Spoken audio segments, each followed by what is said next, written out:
Welcome to another Lady Senator softball game here, brought to you on WW Senator Radio on Facebook and on our live stream. Tonight, the Lady Senators are taking on the Eastern Musketeers, who are 4-11 overall on the year, 2-5 in conference. They are batting .332 on the year, and so they definitely can hit the ball compared to our average, which is .317. So number-wise, it could be a very, very even game. The Senators' record is 12-7 after their win last night against Scottsburg, 6-0 in the conference, which they pulled in their first PLAC conference outright victory, outright conference championship in 10 years, which we're going to honor that 2017 tonight after the game. Tonight is senior night for the four Lady Senators that have been with the team. We've got McKeon Cervantes, Taylor Green, Casey Kalin, and Rye Watson, all four seniors playing their last official home game, even though they are going to be at home this Saturday for their Senator Invitational. So we have a interview with the girls. So we're going to go ahead and play that before the game starts.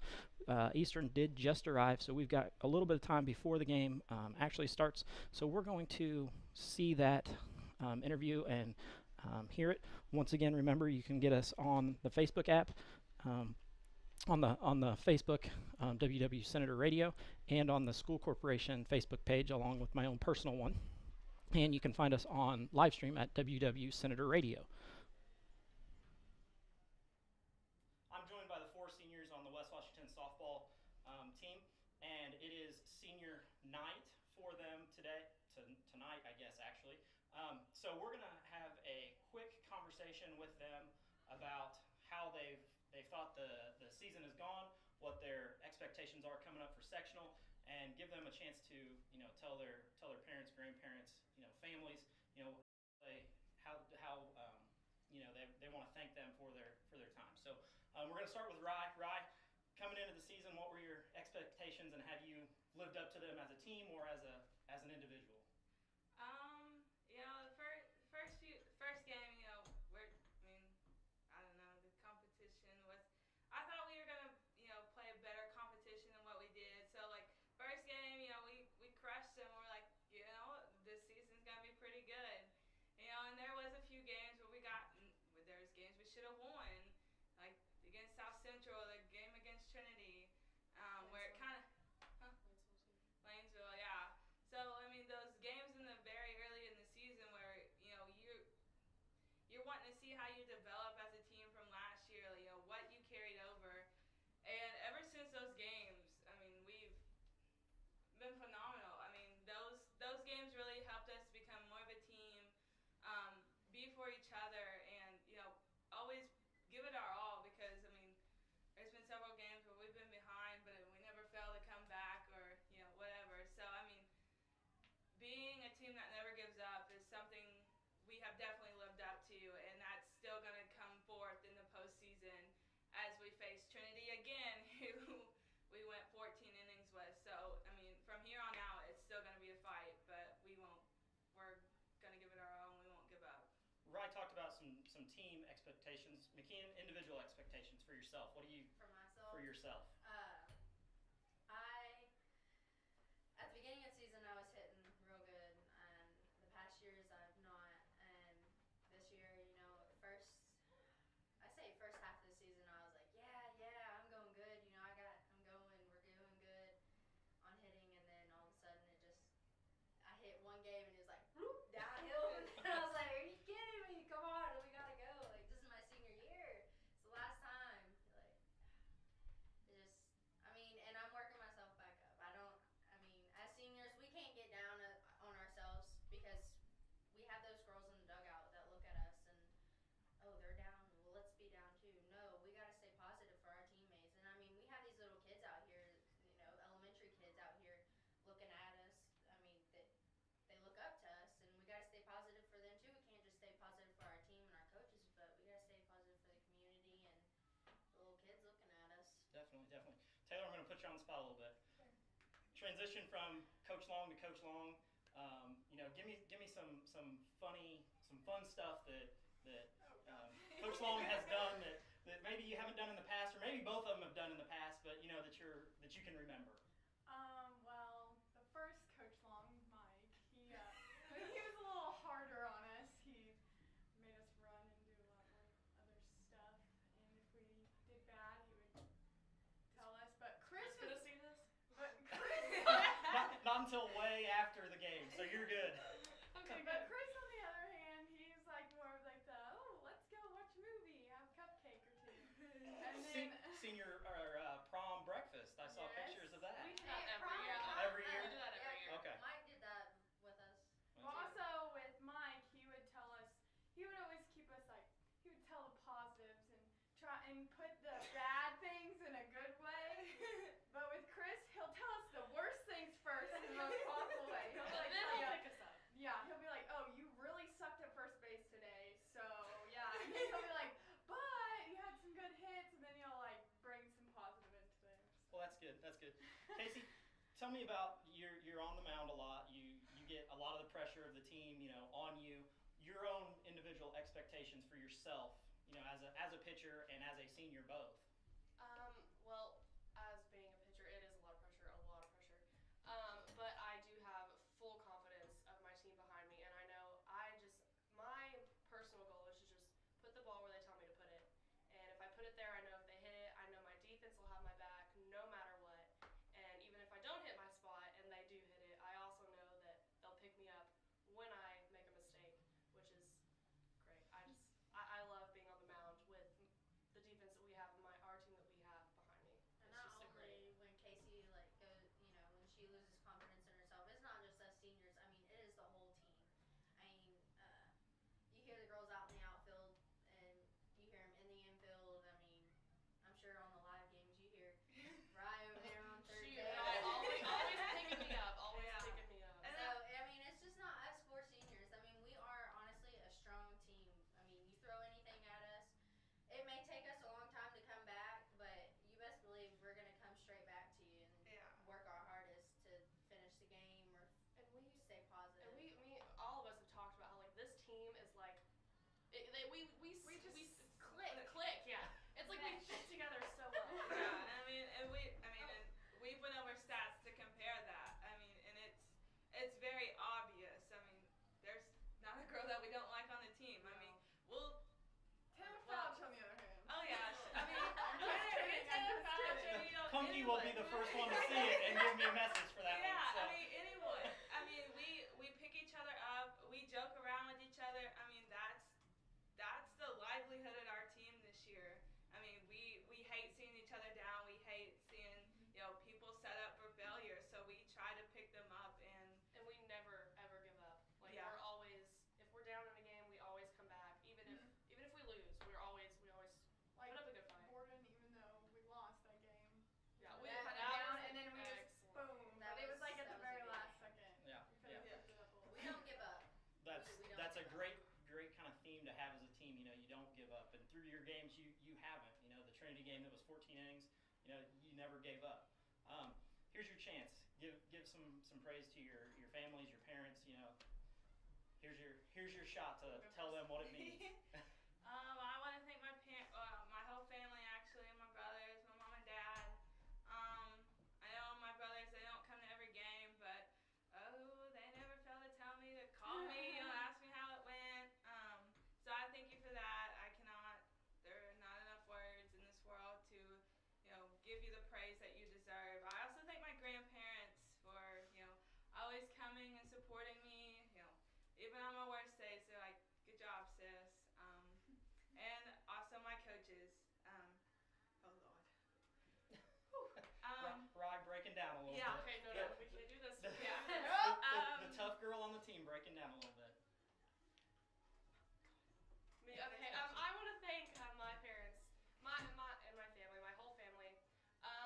This year is actually a little hard. My brother plays baseball, so like my mom, she always goes back and forth between games if they're home games to try and be here. And actually my dad is actually our assistant coach, and it actually turned out a lot better than I thought, and I really appreciate him doing it and picking me up when I'm down and keeping my confidence up.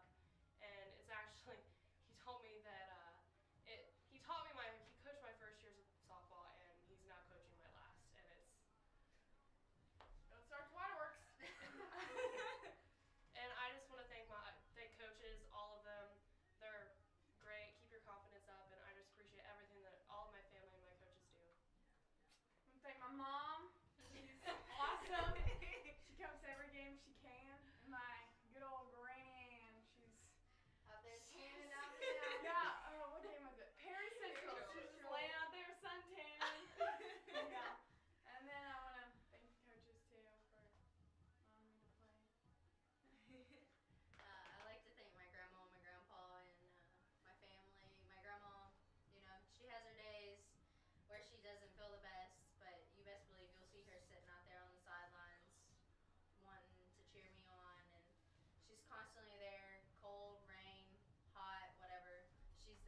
You all are great. I'm gonna get this out there right now. This was not the point. I wasn't trying to make any of you guys cry. So that was not the point. Hey, we've all kept it good. I mean, I think this is the first time we've actually lost it on We kept it with together. softball. Yeah, we like to I'm thank not our crying right community. now. I mean, Yeah. good God, we have baseball, we have softball every game, and they're always here to support us. Whether there's a track meet, baseball game here, I mean, they're always here to support us. I mean, we may not see them, but they come up to us during school. Hey, you had a great game last night. You know. Oh, hey, you did this last night. Good job. You know. Oh, and a big shout out to Chris's wife. Oh, she makes the best food. She rocks it at the concessions Yeah. downstairs. Oh my. Oh, and a big thank you to you, gosh. Mr. Akers, for doing Yeah. the live Yeah, live thank stuff you. for everyone to be able to watch us. It's great. It's Well, been I'm gonna tell you guys that for the Trinity girls game, you broke my record of the most people ever to watch it. So that's the most that I've ever had on a game. I think we were in the 900s. Oh my so we gosh. had 900 people watching that game. So thanks to you guys and thanks for all of your effort. Without you guys, I couldn't do this. So I'd like to definitely thank all the seniors and congratulations on your career. I hope it extends much longer. I'd like to see you guys make a deep run into the postseason, and you guys definitely have the talent to do that. But big congratulations today on senior night for you. And we will talk to some of you, if you'd like, after the game. You can come up and talk about how your game went. So we'll see you after the game. All right. Thank you. And we're back to live action. Eastern is on the field warming up. I'm joined by West Washington School Corporation Superintendent Keith Nance. He has volunteered to do the softball live stream with me. Lots of happenings going on at the school, and I'm sure we'll talk about those throughout the game. But Keith, the softball team has really come around. There's been some great success over the past 6, 7, 8 years. They won their first outright conference this year in the past 10 years, and we're going to honor that team after the game here. And a lot of it has to do with the coaching staff and the people that you as a superintendent and the school board and Philip as a AD has brought in. I would say a big factor in success is going to be continuity, and what the softball team has had is real continuity with parental support, with the coaching staff, and additionally with the interest level of the girls. And I think when you have that continuity and you have some successes, you're going to see those numbers grow and build. And this group of seniors have been a part of a lot of successful teams, and they have a lot to be proud of, and it's exciting to come and be able to share in their successes and their successful career tonight, and this kind of be the culmination of that as their senior night. But I know that these girls have a lot of goals yet ahead of them, and they're getting to where they're hot at the right time, and super impressed with the play of the girls, especially recently. Right. Oh, and to speak about that recently, over the past couple of days, they played a really tough, close game against Borden, who has some real talent there, and against the Henryville team, who's got some talent. Henryville, Coach Long always talks about Henryville grows pitchers there, and they replace pitchers with just more pitchers. And the girls, even though they weren't able to come out and win those games, they were able to hang with the team, and they were in those games. They weren't blowouts. Oh yeah, and then the other, I mean, you look at those squads, and especially Borden. They have Division I players on that team that have already signed intent to play scholarship softball, and obviously the success they had last year, and the pretty well the entirety of the team coming back. You got to build confidence after an outing like we had last night. The real opportunity to win that game, and you talk about football or other sports being games of inches. Literally, that game ended on a game of inches because, from my understanding, was that ball was just a foot shy of probably clearing that fence and making that a game where we come out and upset what was the first-ranked team, I believe, in 1A. They that's exactly right. And we've talked about this a lot on the live stream broadcast. West Washington's fields are not home run fields. I've been to all the home games this year, and there hasn't been a single ball go out of this place. And it's one of those, the wind blows funny here, and Tilly has been robbed probably of 3 or 4 home runs this year that she's crushed a ball, and it just holds up in that wind. And that's what happened in the Borden game. They get a hold of a ball and it gets up in the wind and it stops it and it just doesn't get out of here. A field like ours and even our baseball field plays to the advantage of a small ball team.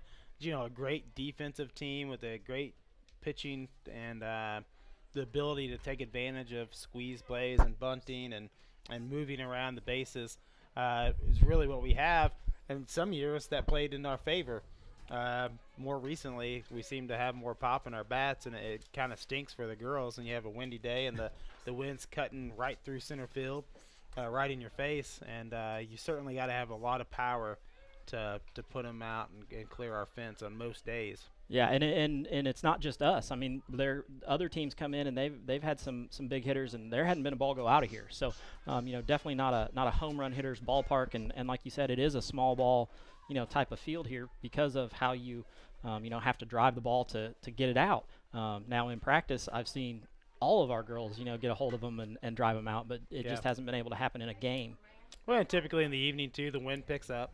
And so here comes the wind picking up right at time. The game's on the line. It's the 6th inning or something, and you really got to drive it out. You're not going to hit a pop fly that's going to carry out of our ballpark. Right. We're going to step aside and take a quick break before we hear some of the senior announcements. And we will turn the announcing over to Coach Long when he's announcing those seniors, and then we'll be back with you live for the start of the game. So we're going to hear a short announcement from Lynx Clothing and Shoes.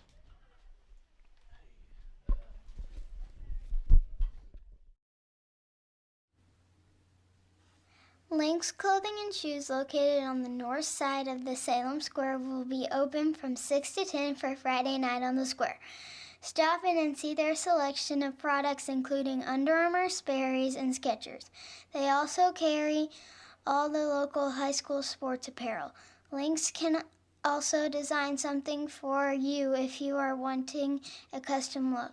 While you are there, you can register for a chance to win a $50 gift certificate.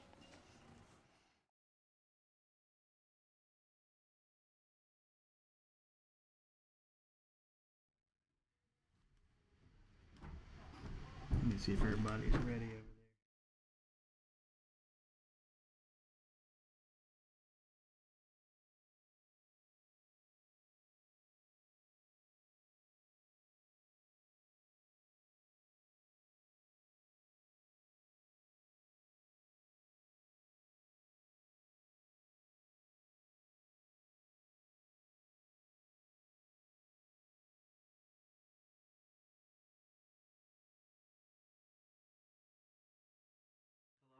Welcome to West Washington. We are going to have our senior night, and we would like to bring out our 4 seniors tonight. And our first senior tonight is McKeon Cervantes, and she is escorted by Jason and Sharon Cervantes. Her activities are cheerleading and softball. Her proudest accomplishment is being able to have enough people to look up to me and being able to help them through rough and hard times. What she'll miss is being able to represent our school and community. After graduation, she's going to go to Ivy Tech for nursing. And if she could sit down with any celebrity the day after graduation, she would like to sit down with Robin Williams, because he never acted like an actor and acted like any other normal person, and was willing to help anyone and everyone who's in need. McKeon Cervantes.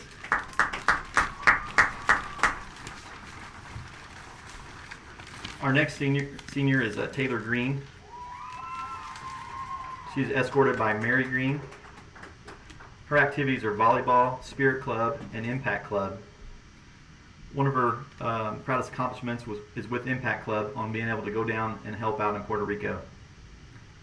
What she'll miss is playing sports and being involved in school activities. She plans to attend Ivy Tech in Bloomington for radiation.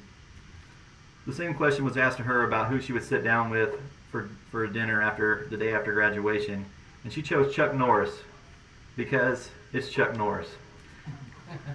Taylor Green.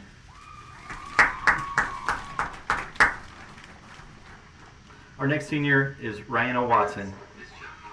She is escorted by Ryan and Tracy Watson. Her activities are basketball, softball, volleyball, FFA, Spirit Club, Impact Club, and National Honor Society. Her proudest accomplishments are making the All-PLAC in basketball, softball, and volleyball. What she'll miss putting on her Senator jersey and representing our school in a positive way. After graduation, she either plans to attend MSJ University or Anderson University, majoring in sports and management. She was also asked the same question about dinner with a celebrity, and she chose Beyonce because, I mean, we're basically the same person. Ryanna Watson.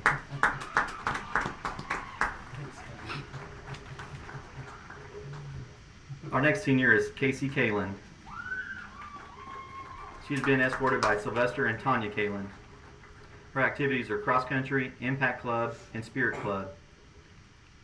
Proudest accomplishment was going 6-0 in the PLAC for the first time since 2007. What she will miss, I will miss my softball family and being able to represent my school on and off the field. She plans to attend Anderson University and major in athletic training. Her celebrity for dinner is Zac Efron, because who wouldn't want to have a dinner with him? Casey Kalen. Okay, ladies, I have something to tell you. You know, I'm your coach, so I get to say something here. On this dirt, you're literally left it all: blood, sweat, and tears. You made friendships that will always be a part of you. You fought side by side with girls who can relate to how bad you want to win. This dirt holds your laughter as tightly as it holds your frustration. Life goes on off this dirt, but nothing can compare to the feeling that you get while standing on it. Each time you look at this jar of dirt, which is in your bags, know in your heart what it stands for, and remember these years, all the wonderful memories it holds. Thank you, seniors. I started getting me a little bit there.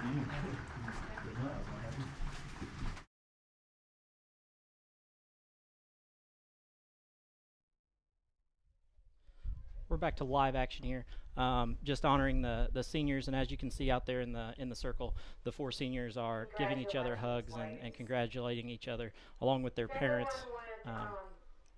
It's a touching moment for those girls out there. We're going to step aside for the national anthem, and we will be back with the warm-ups for the Lady Senators.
Have you noticed? Sports today are different. Today's athletes are bigger and stronger. They run faster, jump higher, and hit harder than ever before.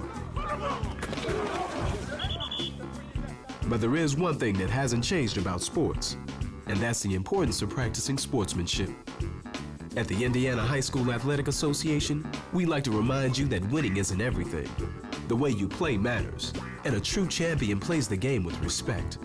For the opponent, for the coaches, and for the officials. True champions practice sportsmanship with the same degree of intensity that they play the games themselves. Sports may evolve, athletes may change, but the mark of a true champion will always be the same. Play like a champion. Practice sportsmanship. This message brought to you by the Indiana High School Athletic Association and the high schools in your community.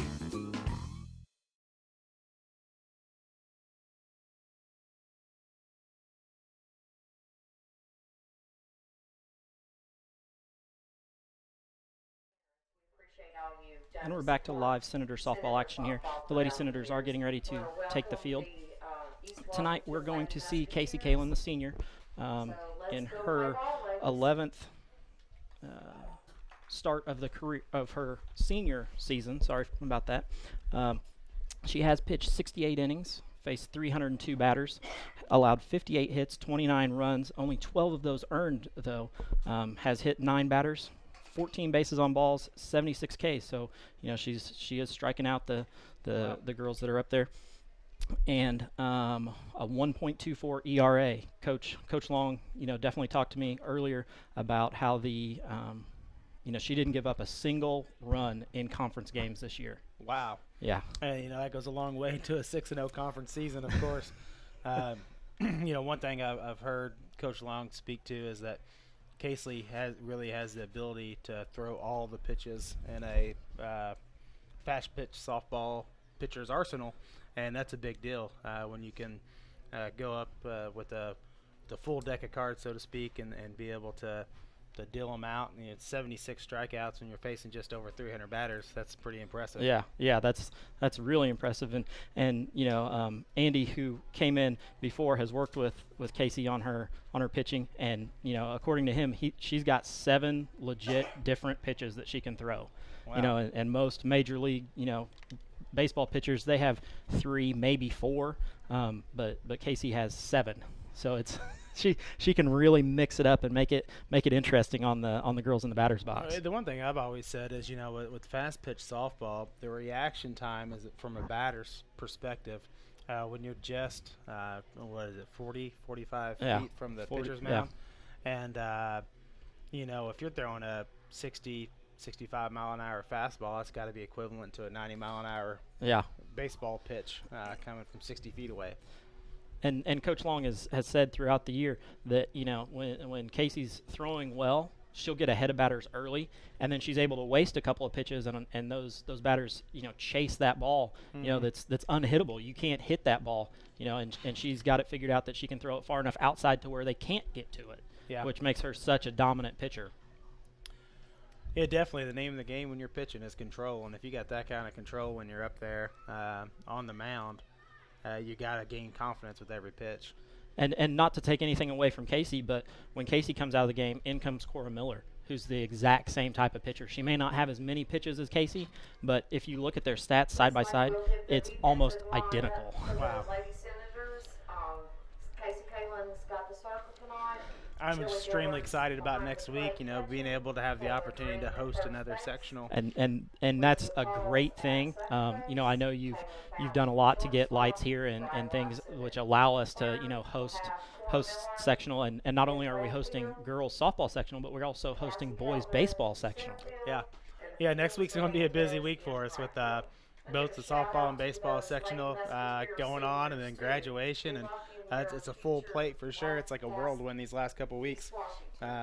Additional, it's exciting because myself and other people from the athletic department will be running the grill, and we'll have good food for you, so you can come over and join some great entertainment, watching our kids compete, have a nice meal. Which there's not a shabby meal downstairs right now. No. If you're wondering what to do for dinner, you should just come over and watch a senior night ball game. Yeah, that's what all of the seniors said in their interview. They said, thank Rachel, who's downstairs and has all kinds of food down there that's just amazing. She's got cupcakes and things down there that are amazing. And when my girls show up, they're always like, "Hey, Dad, give me some money so I can go get some cupcakes from downstairs." So.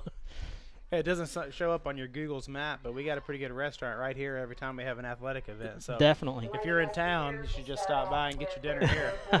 And they'll even pack it up and let you take it home. We'd love for you to stay, but if you're just looking for a meal, stop out and get one of the meals from the concession stand. Oh, here comes Rye standing just 15 feet from the batter's box. That amazes me every time. Yep. In steps Dallas Roberts for the Eastern Musketeers. She's batting 400 on the year. And just like Keith said, Rye does play in and takes away that small ball, doesn't allow the bunts to go down. If you bunt, she's going to throw you out. First ball is hit to E at second, who she flips to Taylor Green for the first out. A pretty routine ground ball there, but you can tell batting 400, batting in the leadoff spot. You got someone coming in there that can make contact every time up to the plate. She didn't shy away. She put the bat on it right away on the first pitch. Yep. In steps Destiny Worley, their right fielder, 333 on the year. She's one of their speedsters. She has 10 stolen bases on the year. So nice. As you can see from her foot movement, she's got the slap and the speed in her arsenal. So she's one of those who could take off at any time. Casey just painted the outside corner with that pitch. There's a ball high. That sounded like a weather alert. I'm hoping that's not.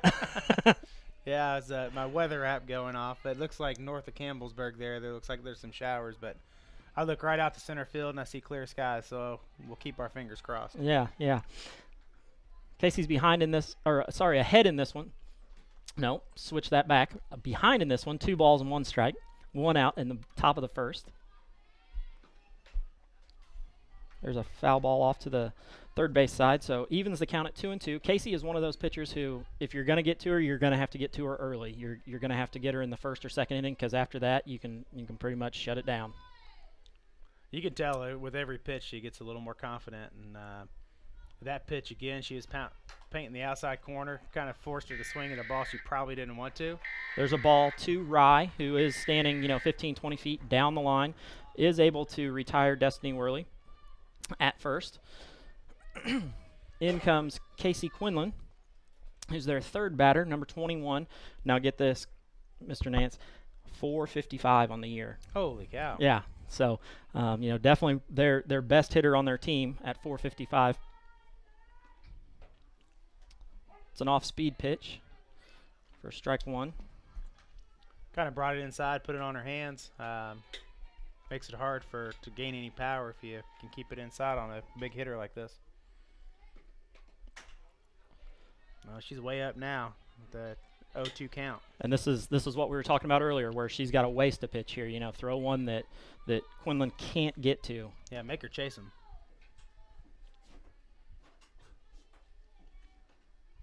There's one right back at Casey under her glove. Nothing you can do about that one. Driven back up the center of the infield for a single for Katie Quinlan. Kind of got that same reaction time issue when you're standing that close to the batter. She tried to get her glove on it, slow it down enough, or maybe at least Taylor at shortstop could have a chance to get to it. But that was a nice solid hit right up the middle. Right. In steps Haley Rankin, their first baseman. 368 on the year. It's a strike on the inside corner. And as you can see, Casey moves the ball all over the place. It's inside, it's outside, it's up, it's down. And with the 7 pitches she's able to throw, those you're guessing all the time at what's coming next. Yeah, the last thing you want to do is see hitters, especially really good hitters, come in with a lot of confidence. And when you're facing a pitcher like Casey, if you can keep them on their toes and keep them guessing, she has the advantage out there on the mound. Counts 2 balls, 1 strike. No score yet in the top of the first. And Casey's had a lot of work, whether it's from Andy or from Haley, who is on the coaching staff. Helping her get settled in and get those pitches, to where the girls that she's facing can't hit them. Oh yeah, Haley's certainly a huge asset to have on our coaching staff. Coming back from a college experience, pitching, in addition to the stellar career she had as a senator. Great to have her back in and on staff, and I think that may be close to my truck. That went right over the back of your truck. I already have a nice crack in my windshield from baseball practice, so I figured I was safe. It just add to the scenery on my windshield.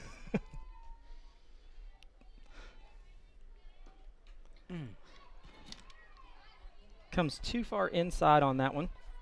So that's Casey's 10th hit batter of the year.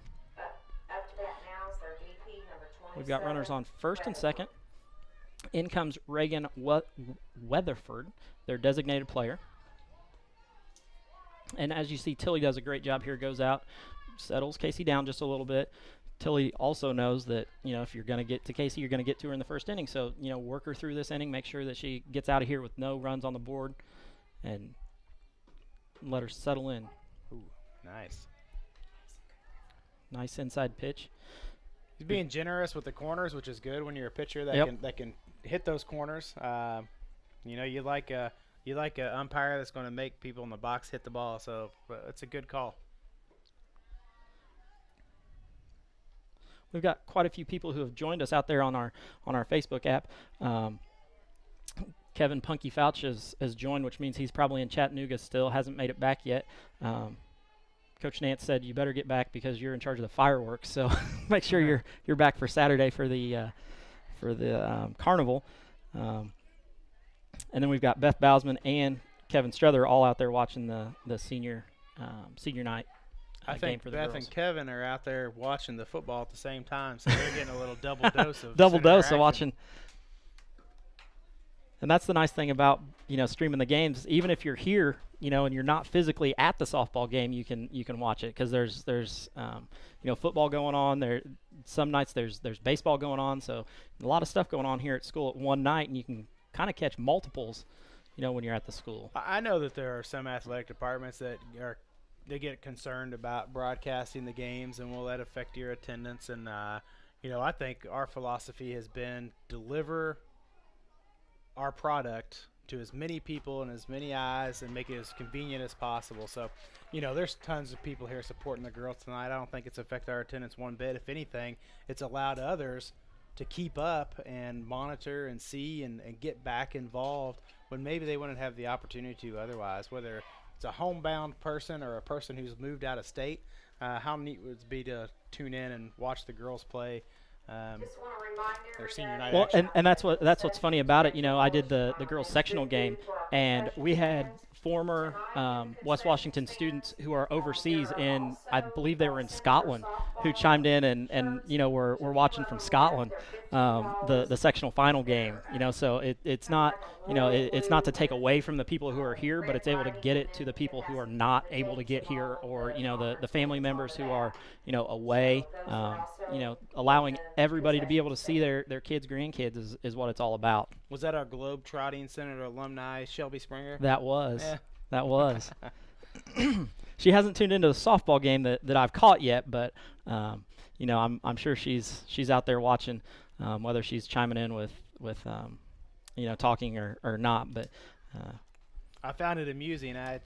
While she went overseas to study abroad, she played on a club basketball team over there, and so I said, "Show them, represent, show them what Senator Ball is all about." Well, that's good. Kevin Punky Fouch just chimed in and said that he's just south of Nashville right now on his way home. So All right. he hasn't made it here yet, but I'm hoping he's got a truckload full of fireworks for the carnival that's coming up. Yeah, we wish him luck, because I've traveled through Nashville many times, and about one out of every two times you end up stopping. Yeah, you Yeah.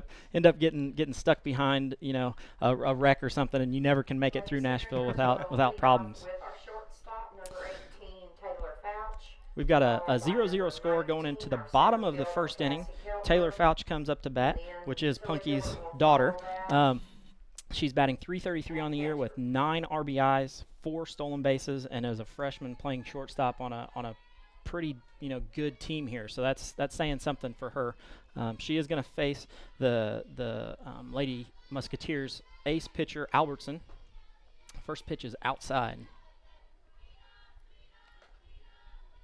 It's a difficult transition for a young player to step up into this competition, but I know that Taylor's played a lot of softball against great competition growing up, and that's helped prepare her. And then, it's kind of nice on a team to have that experience with some youth, and I think we got a great recipe to make a run in this tournament coming up, and hosting it just gives us even greater advantage. Yeah, and just speaking to the Senator athletics in general, these girls have jumped on the bandwagon of the lifting and everything to join in and do that the football team really kind of started, but has expanded to, it seems like, every sport. Yeah, I know everybody's jumping Taylor on that. participates in the advanced PE classes, and you can definitely tell physically how it changes an athlete whenever they're treating their body well and they're taking the time to train out and inside a season. And Taylor's definitely gotten much stronger over the past year and a half. We see ball 4 there for a walk for Taylor. So she ends up on first base. In comes Cassidy Keltner. Shows the patience of an experienced player there. Yeah, both of these two leadoff girls for the Senators are both freshmen, but they have played numerous games, whether it's travel or it's middle school ball. As you see Taylor take off there and steal second base for her 5th stolen base on the year. Kind of an errant throw that wound up in the outfield, but not quite far enough for us to get an extra base out of it. Yeah. Well, and you'll see very quickly, as soon as Cassidy gets on the base, she's taking them 2 at a time. She's not stopping at 1. She's got long legs, and she gets there quickly. It's funny. I had a conversation with Coach Long, and he said that Cassidy was on first, and a base hit happened, and he's watching a girl score from third to home, and Cassidy's rounding third before he's even got the girl home yet. So, she's one of those speedsters that can really take off. I remember watching when these girls were much younger, and they did some damage out on the base pass for sure. Oh, there's a ball hit up into the air to left field. Veronica Judson makes a nice play on that to retire Cassidy Keltner. Yeah, just unfortunate. It was right there down the third base line, and too easy of a play. Couldn't have an opportunity to tag up there. If that were just a little more towards center field, we probably would have a girl on third base with Taylor. Well, and that's another one of those that if you look at the flag out there in center field, it's blowing in that way. Yeah. So, the wind didn't help that one. Up steps Tilly Gilbert, who drives one foul down the third base line. Tilly's batting .446 on the year with 23 RBIs and 2 stolen bases. That's a solid batting average. Yeah. Tilly can hit the ball and hits to all field. She's not just a straight pull hitter. She can drive the ball to right field, and she can actually turn around and bat left-handed also. So she's a switch hitter. Her mom doesn't like it when she does it very much, but there's another ball kind of crushed down the left field line. So Tilly's behind in the count here. No balls, 2 strikes, 1 out in the bottom of the first. Taylor Fouch standing out there on second base. Tilly looking to get her 24th RBI of the year. Like to move that. We got one girl in scoring position on second base. If we get her around to third, it'd be nice to get up on him here in the first inning. Yeah. I would bet if Tilly gets a hold of one, Taylor's going to score. Yeah, she got the ability to run as well. Yeah. 2-2 here, even count. If you look down the left field line, they're definitely playing her to pull the ball that way. So a lot of room out there in left center. We've got a ball fouled back over the top of us. I had mentioned it before we went on air, but our girls look really sharp in these white uniforms. And the parents probably work real hard to keep them clean. I think I heard that once or twice, but they look good and they play good, and we just love the way they represent our school. Are those new? Are the white ones new this year? Do you know? Yeah, I believe that this is the first year they've had white. I know they had red before, but there's a ball hit to third. Dallas Roberts is able to throw out Tilly, but Fouch moves to third with 2 outs.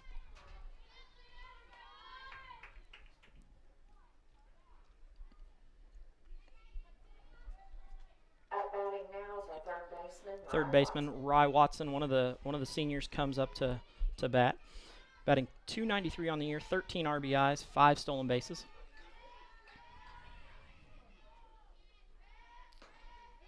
Ball high on that first one.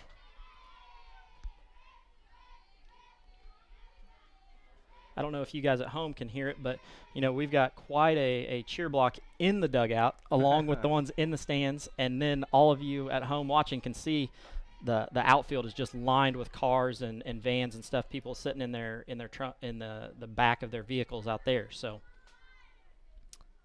the tailgate crew. Yeah. Usually the senior basketball boys come rolling in about the second inning. So that sounds like school, about second period. Is that when they're showing up, the senior boys? They're getting here about second period? I don't have to keep track of that anymore because of my position now, but it's odd when I'm walking the hallway. Sometimes I see them, and I'm wondering why they haven't been to class yet. So I think the senioritis definitely kicked it. Oh, an errant throw to first base, scores a run.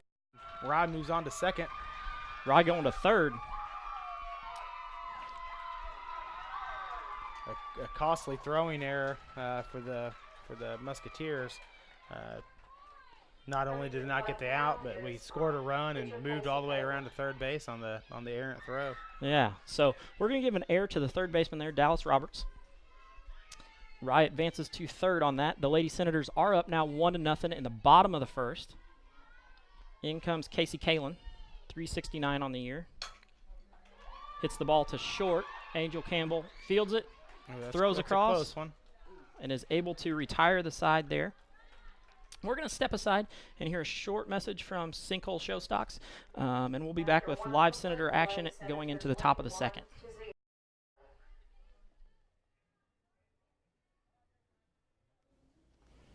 As a proud and grateful member of the West Washington community, Sinkhole Showstock would like to congratulate the senior class of 2017. You have left us with many memories and have inspired our children to be like many of you. The success you have gained while at West Washington will never be forgotten. Congratulations, West Washington class of 2017, and find success in your future. Amity, Jayla, Shiley Floor, and Ryan Batt. Back to live Lady Senator softball action here. The Lady Senators are up 1-0. In the bottom of the first inning, they were able to get one hit, one run, one error from the Eastern Musketeers, left one on base and 21 pitches. Kind of the number you're looking for per inning is 10 to 15 pitches. So, you know, getting the pitch count up there, you know, is going to allow the Lady Senators to knock the Eastern's ace Albertson out of the game. Yeah. Get deeper into that pitching rotation. Not many teams have the luxury we have to have a 1-2 punch. And then, you know, our third pitcher that comes in isn't too shabby either. Yeah. In comes Angel Campbell, their shortstop, 346 on the year. Swings through the first one. Well, thanks to Craig for doing all the research. But one thing I do notice is these Musketeers are hitters. Yeah, they definitely can hit. You know, up and down their lineup, there's not really a hole there. And even their flex player, who's not batting tonight, who's their pitcher, you know, really can bat. She's 429 on the year. So wow.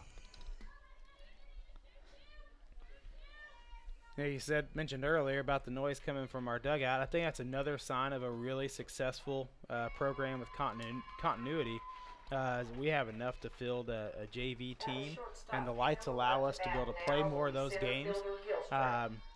You know, in comparison, Eastern, who's clearly a larger school than us, doesn't have a JV team. Right. So yeah, that's to commend our girls for coming out, and our coaches for making it a situation where they really want to play. Samantha Gilstrap ends up sending one right back to Casey Kalin, who fields it and throws to Taylor Green at first to retire her. 2 quick outs here in the inning. 4 pitches, 2 outs. That's a recipe for success. Yeah, the opposite of what we saw last inning from Eastern's starting pitcher, where she threw 21, I believe, is what I had her for. If Casey can get out of this inning and, you know, 10 or fewer pitches, it just extends the length that you can pitch into the later innings. Yeah, and Casey doesn't seem to lose anything the later she goes. She actually seems to throw harder. I watched the Trinity game and did the Trinity game, and she pitched all 14 innings and was throwing just as hard in the 14th as she was in the first. That speaks a lot to the training that she's done and just her physicalness as a player. Have a fly ball out there to McKeon Cervantes, who isn't able to field it. Hits off her glove. So that's going to be the first error of the game for the Lady Senators. Second baseman, Just didn't quite get under it, I don't think. Yeah. She is laughing it off out there, so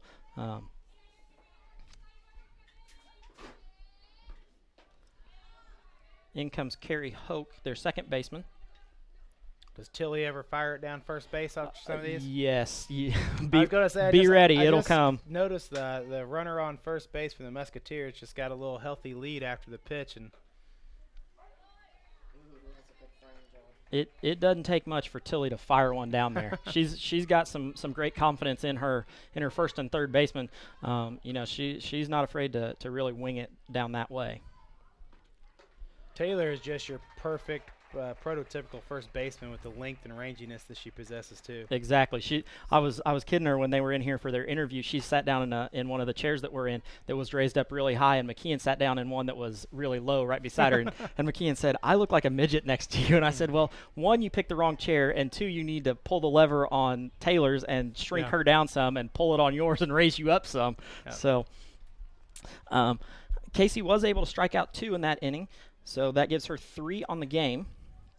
They allowed no hits, no runs, 1 error, 1 left on base, and only threw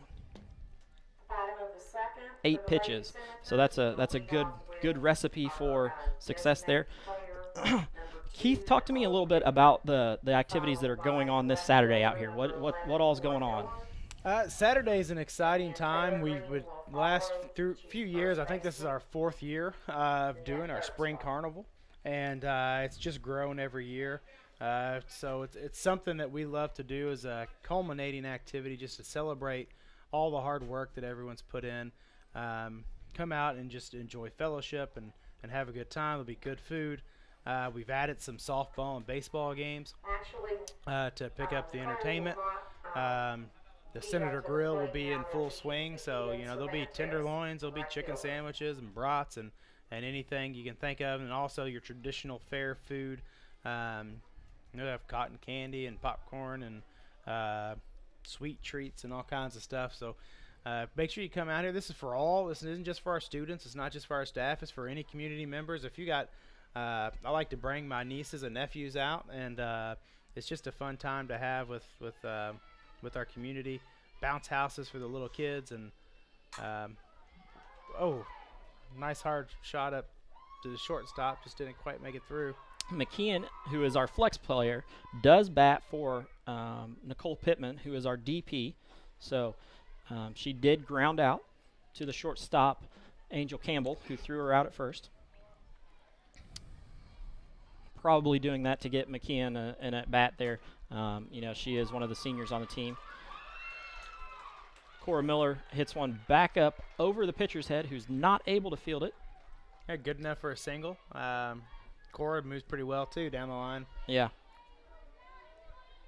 All of these girls, when you look at them, are built a lot the same. They're all tall, long-legged girls until we get to E, who comes up next. She doesn't fit the mold of the softball players like the rest of them. But if you were to line them all up and not know who they were, with them not facing you, you couldn't pick out who was who. Yeah. Yeah, I noticed when we were doing the national anthem, she was kind of hidden in the middle there, and I thought we'd lost a player for a second. That makes it hard on the pitcher, though. When you go from Taylor in the batter's box to E next up in the different strike zone. Yeah. And E is one of the slappers, so she's even a completely different type of hitter. Brent, you asked a question, did Taylor score a while ago? Yes, she did. Taylor scored to give us our one run, which the Lady Senators are up 1-0 over the Eastern Musketeers in the bottom of the second.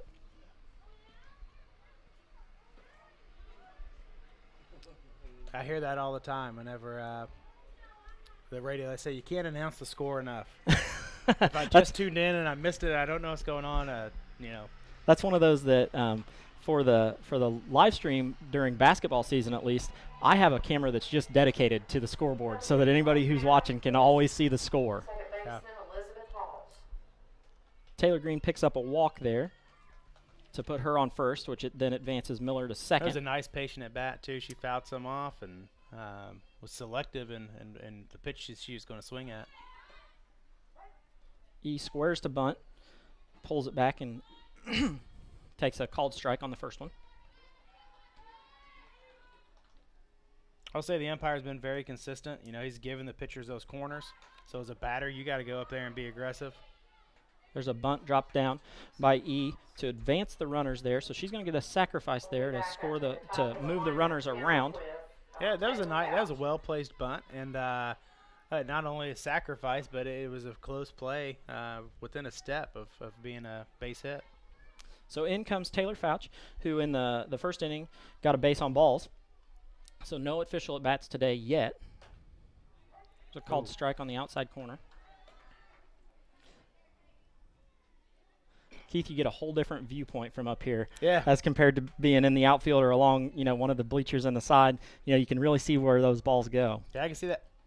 I can see that plate real well, and he's certainly being generous with the corners, but you can't complain too much because it's been generosity to both sides. Yeah, to both sides, and that's what you look for. If they're going to call it on one side, call it on the other.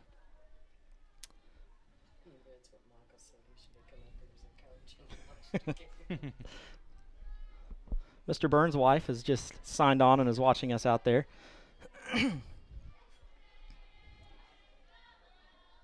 See, there you go. You can watch from counties away or right down the street or just in the field over. And it's funny with her, you're never quite sure where she is. She can be in southern Indiana. She can be sitting in the bleachers watching. So she's one of those dedicated fans. Jackson, who goes here, as a transplant, didn't start here, but is finishing his high school career here in 5 days. I think she could have stayed in there and taken that and got a base on being hit by the ball and got called a strike. Yeah, Punky's probably not real happy about that one, about getting out of the way of it. There's one hit in the air to left field. Angel Campbell comes over at shortstop and is able to retire Taylor Fouch in foul territory. We're going to step aside and hear a short commercial break from the IHSAA, and we'll be back to talk more about the carnival and the happenings going on at West Washington and the top of the third inning in just a moment. Who do I play high school softball for? I play for my mom and dad who've never missed a game. I play for the smell of my leather glove, the sound of infield chatter, and that incredible feel of the ball jumping off my bat. I play for sacrifice bunts and sacrifice flies because they've taught me what it means to be a teammate. Whether they're playing for their teammates, their classmates, or their community, high school student athletes in Indiana learn important lessons they'll use for the rest of their lives, like respect for the rules, time management skills, and the value of hard work and sacrifice. I play high school softball for my friends who decorate my locker before every big game. That's who I play for. Play for keeps. Play for fun. Play on. This message presented by the Indiana High School Athletic Association and the Indiana Interscholastic Athletic Administrators Association. Back to live action. The Lady Senators are up 1-0 in the top of the third inning. In steps Dallas Roberts, who grounded out to E at second in the first inning.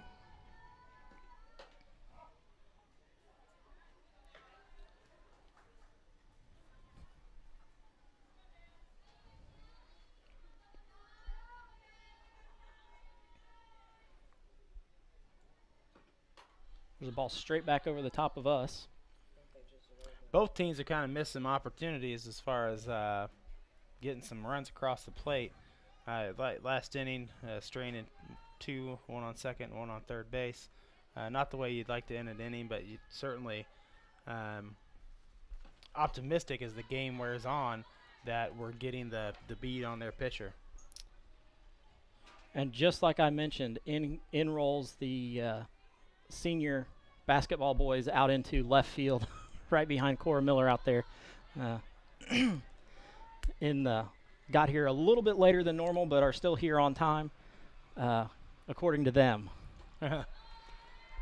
On their time. Oh, and then we strike another one out. Yeah, so that's her fourth strikeout of the day. In comes Destiny Worley, who grounded a ball to Rye. We ought to get them some K signs made up out there. We could just line the outfield with them. There we sounds go. Like with the way Casey does on the mound. That'd be a good thing for this Saturday. They'll be here and they can. Once again to Rye. Rye fields and throws her out. When you slap hit like that, there's no opportunity to misplay the ball or mishandle the ball. Rye fielded that perfectly. Came out firing. Got her by at least a step. It was a nice play. In comes Katie Quinlan, who was able to get a single in the first.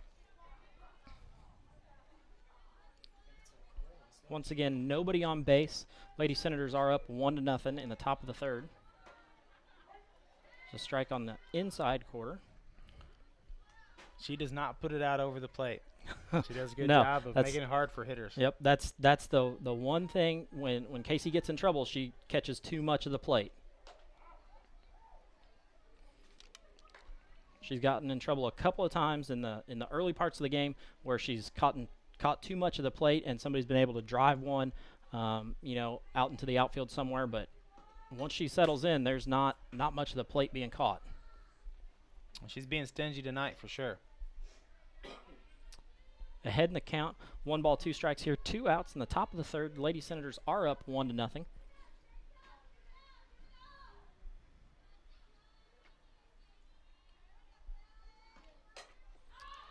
There's a ball popped up in the air to Fouch. Fouch settles underneath it to retire Katie Quinlan and retire the side on only. It's a low volume of pitches again. 9. Wow. So through the game, she pitched 18 pitches in the first inning and 17 total in the next 2 innings. So she's definitely settled in. No runs on no hits, no errors, nobody left on base. Mr. Nance, we're going to stick with you a little bit. You just returned from Disney not too long ago, about 4 days ago? And we arrived Monday morning at 2:30 a.m. So not even a full 4 days ago. But you were down there for something very special for the school corporation and specifically the football team. But give us a little bit of information about that. Well, we were invited down to attend a ceremony for the Varsity Brands Sportsmanship Awards, Spirit Awards. And we were nominated by Miss Knapp. They had open nominations, and she put in, based off of our football game against Indy Washington, for a sportsmanship award. And she sent the details of the game, and we were chosen as one of the 3 finalists in the nation. So a great award just to be chosen. That's what I told everyone before we went, was that just the recognition of being a finalist, we've got to look at as a great recognition. So when we got the invite, it was initially invite administrative staff to come down to accept the award if we were happen to win. So we sat down and we discussed it and looked at the schedule, and it was going to be a short trip, and we felt comfortable doing that.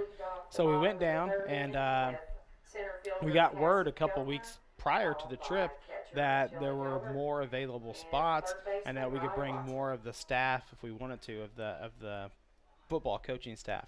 So the staff went down together as a group, and it was a good deal because it was able to cut a break on us to take people down and go to the parks. And again, that was something that we paid out of our pockets, but definitely worthwhile. Got all loaded up like the Partridge Family in one of the mini buses, and on the last night, Saturday night of the awards program, we were chosen as the winner of the Sportsmanship Award. So a great recognition for our school, and really speaks to what we try to stand for, which is competition. We want to be great competitors, and part of being a great competitor is certainly having good, strong teams. And part of being a great competitor is also displaying sportsmanship, and I think our kids do a good job of that. And it's the whole West Washington, sports athletics just in general has great sportsmanship. But tell me exactly what you guys were nominated for in that Indy Washington game. I know you don't want to brag on the football team because you're part of it, but I'm giving you the opportunity here. Brag a little bit on the football team and tell me what happened. Well, going into the Indy Washington game, it was a situation where we had to schedule the game late, and so we knew going in that they were an inner city team from Indianapolis, that they hadn't had a great record in the past couple of years. But as the game approached, we learned that they were a team that was also very low on numbers. And so after the previous game, we started with our game plan, and we spent the weekend as coaches talking about that next game, and nothing was about which play to run in what situation. It was more about how do we handle this scenario. These kids are coming to a whole different environment than what they're used to, with a much smaller team, and we had a very strong team at the time at this year, for this last 2 seasons, and going into next season we do as well. And so we talked about how we would handle that. How would we prepare our players? How would we be gracious host? How would we be humble in victory? How do you do all those things? And our kids took to it like it was second nature, but then they also did some above and beyond things as we talked about it throughout the week. So you saw players talking to players, making them feel comfortable before the game. Keltner flies out there to Samantha Gilstrap in center field. And it was just a different feeling at that game. They only brought 13 down. One of them was not even suited up. The 12th player, one of them ended up injured very early on. At one point in the game, they got down to 10. We took a timeout for them because they didn't have any timeouts. We took players off the field to match the numbers. We didn't want to have any advantage over a team that was already low on numbers, and we played a lot of players that game. We got a lot of experience out of some younger players. We got another fly out to the outfield. Yep. Making good contact, just not carrying. Like we said, you got to keep them down in our ballpark. Yep. And really, the feeling of the game was one of competition. They would hit us hard and they would tackle, but you just saw guys, putting their arms around each other. Rye ends up driving the ball into left field. She stayed on top of that one and a nice line drive. Yep. And we have some kids that really go out of the way to do some of those things anyway. I mean, the Packwood boys are great when it comes to their body language and the way they openly demonstrate sportsmanship.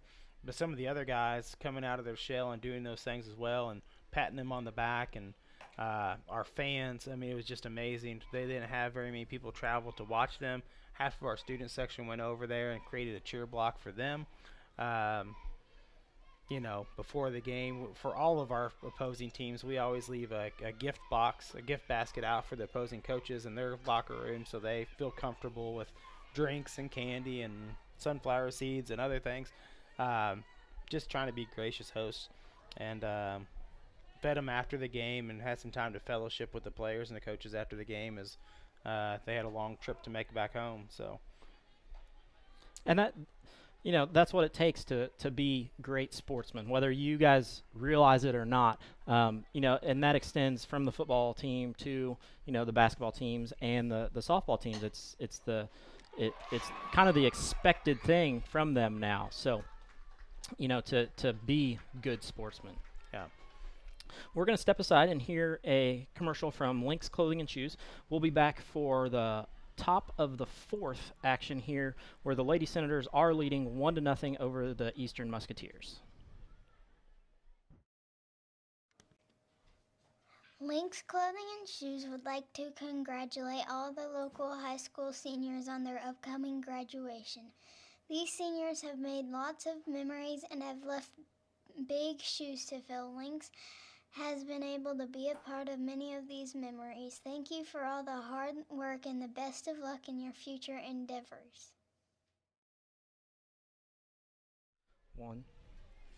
Back to live action here, where the Lady Senators are up 1-0.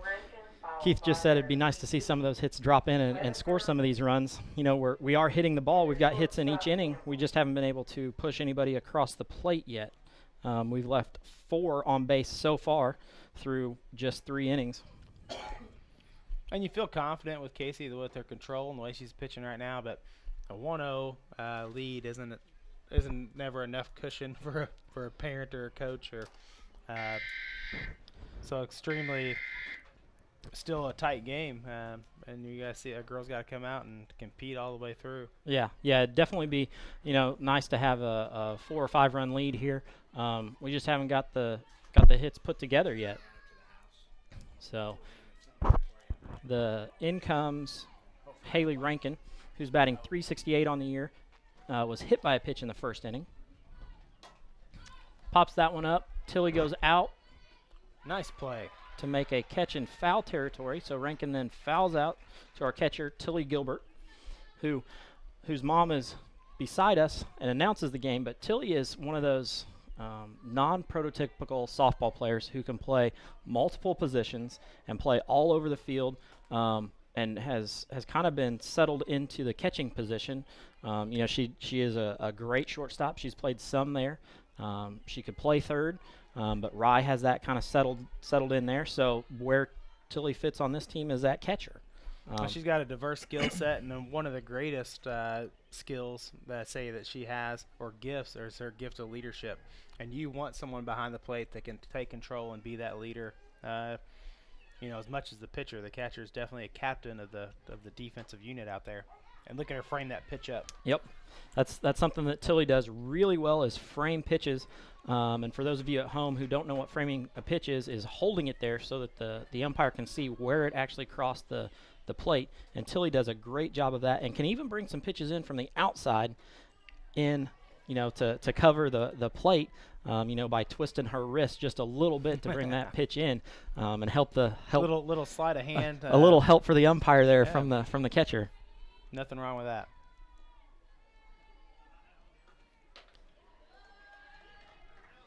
Casey sat another one down, which is her 5th of the game. So we've got 2 outs here in the top of the 4th. Lady Musketeers have yet to get run across the plate. Only had 1 batter on base with a hit. They've got another girl who was hit by a pitch by Casey in the first. Angel kind of cut right across the plate. Started the front of the plate on the inside corner, crossed all the way back to the backside corner. Yep. Angel Campbell comes into the box and took that first strike there. Second one is a ball high. That's the thing about a softball. It's got a lot of the softballs that are made have much larger seams, which allow them to move much more than a baseball. It's how you get your rise balls and your curve balls. So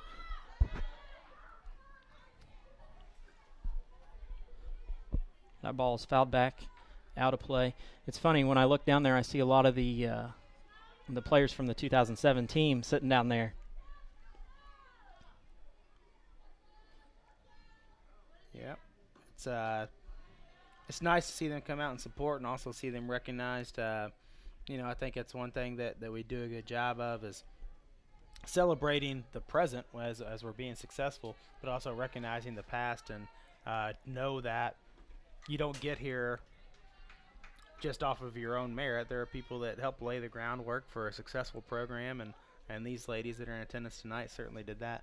Right, and that's one of the nice things about the success that we've had over the past couple of years in all sports. I mean, whether it's football or basketball or softball, it's easy to recognize those past successful teams when you're having success at the same time. Casey sits down another one for her 6th strikeout of the game. A frustrated batter there comes out of the box after watching that strike, but definitely hit that outside corner. Great pitch, makes it difficult for the hitter, but you know, when you got control like that and you can paint the corners, you better be aggressive with the bat. You can't stand and look. Once again, she gets out with only 9 pitches in that inning. Wow. So, maybe circle back to the carnival stuff. You know, one thing I'm sure some people are a little concerned with, just like tonight, you know, there's a 50-50 shot of rain, and they're saying that for Saturday.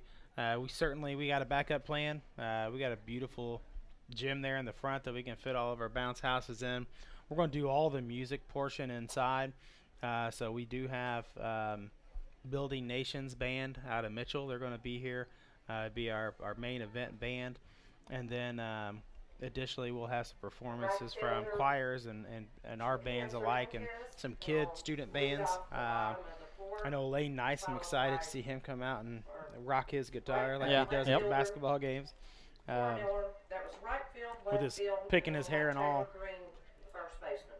He's a quiet guy, but when he gets that guitar in his hand, it makes a lot of noise. Yeah, he's talented. It's definitely not quiet once he gets a hold of that.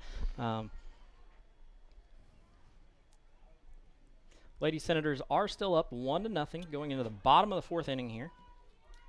In comes McKeon Cervantes, one of the 4 seniors on the team. Did everyone make a pack and like bleach their hair? Because we all have blonde locks coming out the back now. That's one of those things that I haven't really noticed, but apparently they may have. Some of the girls don't have to. Nice shot up the middle. Shot up the middle by McKeon.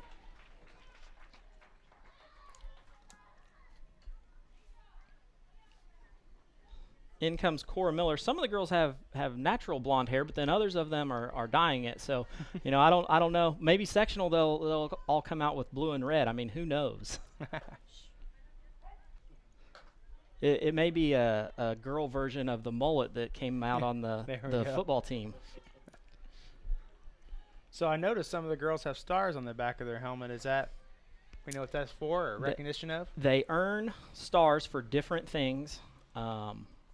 You know, and it's kind of the awards that you guys give to your football players. The same thing for the softball team, but I'm not exactly sure what they represent. What Coach Long gives them out for. I just noticed Cora's got 2 stars on the back of hers, and I saw a couple others as well. You know, one thing I think is important for kids to, when you're coaching them, is there are little victories inside the large victory, and if you can focus on those things, and I think this program has done that. I know football focuses on that. Is you go into a game with goals, and it may be to get out of innings with 12 or fewer pitches, or it may be to make contact and so many at bats, or in our cases, you know, gain so many yards, or something else. But you know, it gives them the opportunity to focus on something that'll then make the greater picture successful. Because it doesn't happen by accident. You got to do the little things first to get the big thing. Right. Cora Miller walks there. Mr. Nance, I just got a message on our Facebook that you need to have blonde hair. Oh, nice. So that was from Beth Nicholson. So nice. next time you see her, let her know that you. That'll look good at graduation. Yeah. Well, I mean, maybe it could cover up some of the grays that are starting to fall in there. And it would go really nice with the dark brown beard with your blonde hair. So. Look like Pepe Le Pew.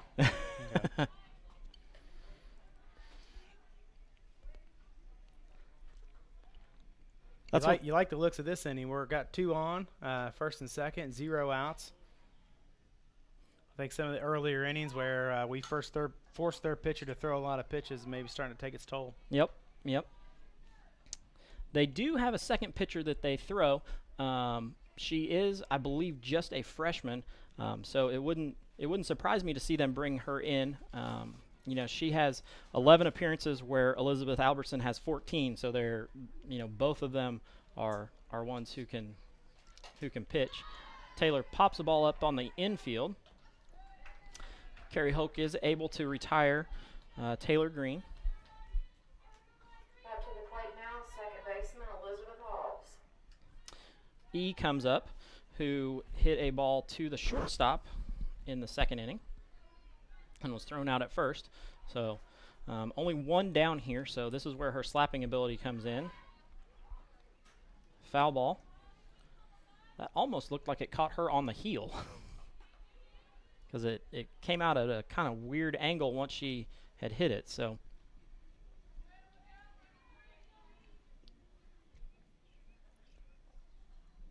for a freshman to work herself in the lineup, she must be foul ball 'cause it hit her hands. Another good call there by the home plate umpire. But her defensive, what the value she gives in the field, she's at this point, real young and not dominant at the plate by any means, but her defensive ability gets her in the lineup, and then she can come in and do these little things like slap and lay down bunts and move players around. Good eye. And that's one of the things that this Lady Senator softball program has brought to it with the junior high program. These girls have played ball. They know what to do. They know what's expected of them. Oh, there we go. That ball gets by Katie Quinlan. So Cervantes is able to advance to third and Miller on to second. These girls are definitely really knowledgeable of the game. That's a testament to the coaching they've had as younger players. And we hear some thunder in the background. Still see bright skies out to our southwest. Doesn't look great to the north, though. Keith, you'll be happy to know that Marcy says, no, you don't need blonde hair. Oh, okay. Nice. She's got your back there. Oh.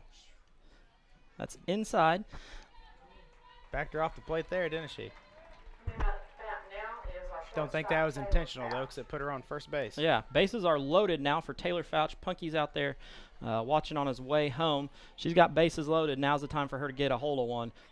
The wind has died down, so look at the flag out there, and she could drive one out here. She does have 2 on the year. There's a high hit ball. I can't. Left fielder settles underneath it and is able to retire Taylor Fouch.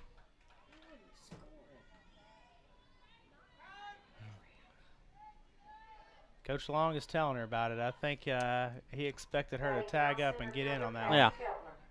Yeah. In a 1-0 game, that's one of the runs that can really extend, your lead there. On just a routine fly ball, she probably wasn't going to be able to get McKeon out at home. Rip. Boy, she could have kept that in bounds. That was probably in play. Probably scores 2. In bounds. I got my sports mixed up. Well, this is one of those that is the only sport here that is, called fair territory. So, it's softball and baseball are those two. Even volleyball goes in bounds and out of bounds. So, Keltner out in front of that one. Definitely different off-speed pitch there. Yep. Got her weight out in front of her, and she was way ahead of that pitch. Her mom, who may be here watching or maybe watching on live stream, is going to not be happy with that swing right there. That one flies way high. Albertson looks like she didn't get a very good grip on that one. Got me to flinch. It came up if I was going to come up here through the window. Well, luckily we have the fence in front of us for good measure, because I'm sure you would be replacing a lot of these windows if you didn't. There's a ball low. Get down. McKeon is going to score. Nice. So McKeon scores our second run of the game there. Miller is able to advance to third. Halls goes to second on a passed ball. A 2-2 count with 2 outs. Keltner still standing in at bat. Oh, she went chasing a high one. Went chasing a high one, but fouled it back, so she's still alive there. You can see Coach Long call time so that he can talk to Keltner and settle her down a little bit. This is a 2-strike situation. As long as you're drawing contact and staying alive, that's all that matters. Yeah. Just you could kind of tell right away she was chasing that ball high. Yep. Keltner is a hitter. She's not one who wants to sit around and take walks and things. She wants to swing the bat.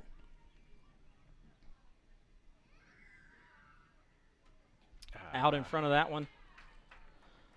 Got her again on an off-speed pitch, I think. Ends up striking out Cassidy for the first strikeout of the game. We're going to step aside and hear a short message from the IHSAA, and we'll be back for more live Lady Senator softball action in just a moment. Hey, honey, is this your course schedule for the fall? Yep. Let me see here. English, good. Chemistry, trigonometry, excellent. World history, I love world history. Baseball? Wait, baseball? Baseball isn't a course, honey. Well, sure it is, Mom. High school sports are about so much more than winning and losing. They teach lessons that can't be taught in a classroom, like accountability and self-discipline, the value of teamwork. I may not be earning a grade, but I'm learning how to compete later in life. Yeah. Isn't that what getting a good education is all about? Yes, of course it is. I was just testing you. What can teenagers here in Indiana learn from participating in high school sports? Plenty, as it turns out. That's why they're called education-based athletics. High school sports. There's so much more than just a game. This message presented by the Indiana High School Athletic Association and the Indiana Interscholastic Athletic Administrators Association. Back to live Lady Senator softball action. The Lady Senators are up 2-0 over the Lady Musketeers in the top of the fifth. They were able to push one run across the home plate in the last inning. Up comes number 00, Samantha Gilstrap, their center fielder, who has had two nice plays out there. We got moved around the bases with a few errant passes and also across the plate on a pass ball. A lot of times you say those are gifts, but one thing we had to do is hang in for at bats to make those things happen. So, as a patient hitter, you stand in there. Oh, girls run into each other. There are two seniors, and I would guarantee that their parents are over here on the side saying, "One of you call the ball." Yeah. It was kind of a quick slap shot, so pretty difficult. It wasn't a pop fly, so to speak, and with where Rye plays, she's about even with the pitcher, and the ball was placed directly between the two. Casey catches it, and they ended in an out embrace, it looked like. There's a ball hit to Keltner. Nice play. She didn't come in charging that too hard, took the opportunity to judge the depth of the ball, and nice play on that hard line drive. Talking about that play where, the girls end up running into each other, that is that's a drill that we run on our 8U team for our girls so that they have to learn to call the ball, because if you don't, you run into each other. Yeah. And, it's one of those that you learn when you're young, and it continues all the way up through. Luckily, neither one of them were hurt here, but you can see them back over the pitching circle, where the pitcher's going back and the second baseman's coming across, and so is the shortstop. So was that even fewer pitchers? I had her for that may have broke a record this inning. I had her for only 4. 4 pitches and 3 outs. So you can't do much better than that.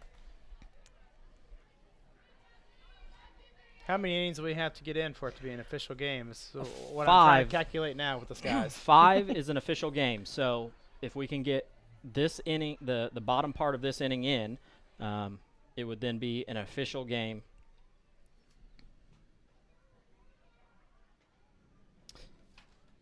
All right, Mother Nature, hold off for us.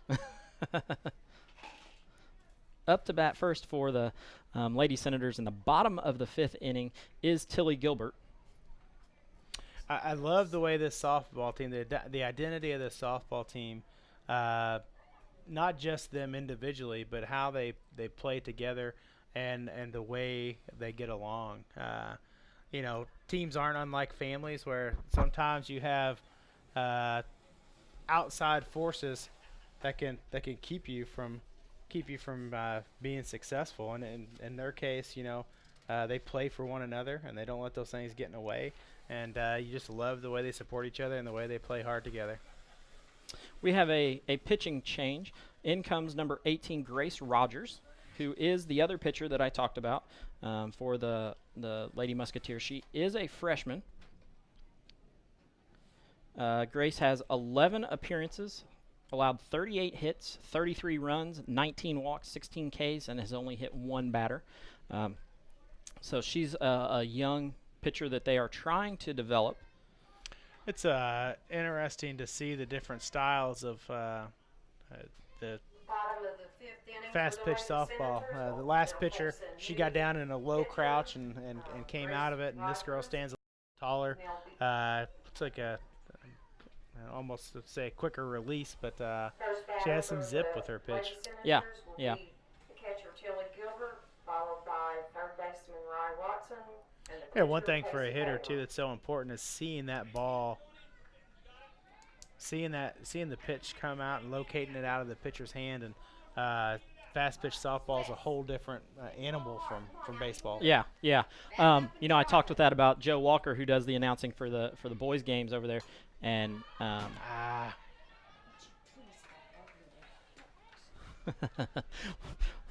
Mom is upset about that one. She told her to move up in the box, and she didn't do it, and then she pops right up. One of those situations where you don't make good contact and just glances off the bat, and unfortunately not out of play right in front of the catcher for her to be able to make a pretty routine catch on a foul ball. Yeah, back to the point when I was talking to Joe, he says, softball games go so much faster. And I said, well, it's because all of the extra stuff that the boys do in between plays, they throw the ball around and holding the runner on and all of those types of things, that it just extends the games. And if you watch, a lot of the girls, the pitchers only take maybe 1-2 pitches in between innings, where the boys are taking 5 or 6. Yeah, and the pace that they work on the mound. She was rounding that. She was rounding the base. She was going to second no matter what. Rye was getting a double whether she fielded that ball or not. Dallas Roberts was not able to come up with that ball. Rye ends up with a double. Actually, that's going to be a single and an error on the first baseman, Rankin, because she didn't field that ball. If she would have fielded that ball, she would have been able to turn and tag Rye and get her out, because she made an advance towards second base. One of those things you also teach the young players, that if you're going to run through the base, you've got to round towards foul territory. So if she would have been able to field that one cleanly, she would have, been able to tag Rye, and Rye would have been out. It reminded me of the last batter in T-ball. There's a hard hit ball to center Nice guy field. behind her.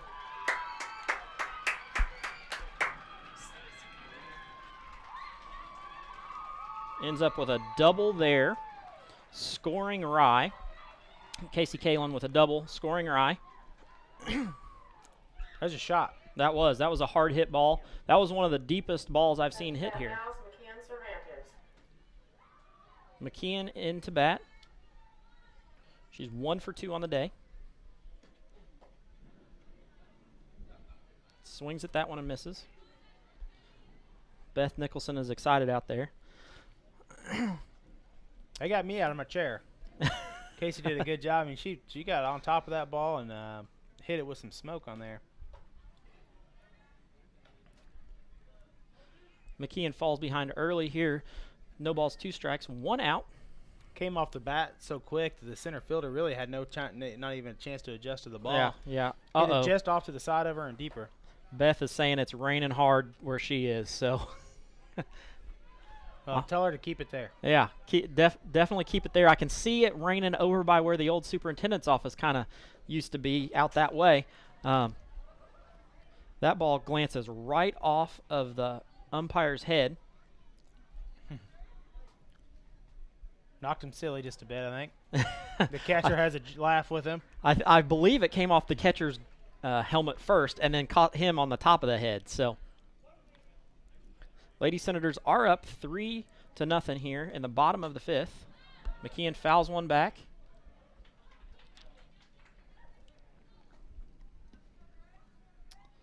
Beth says she'll try to keep the rain there. Beth, please go outside and do a rain dance out there to have more come out there and stay away from here. Ball outside, drops the ball. Casey ends up at third base.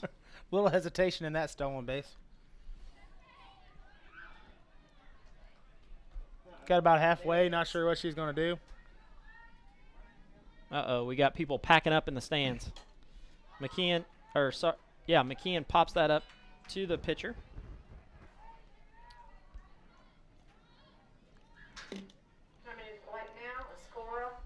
Cora Miller up to bat, 2 down here in the bottom of the 5th.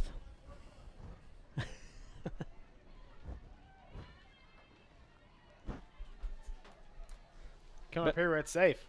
Beth's out there trying to drill beans and says she doesn't need this.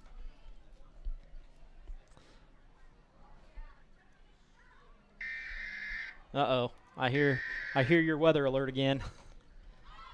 Sends that one straight back.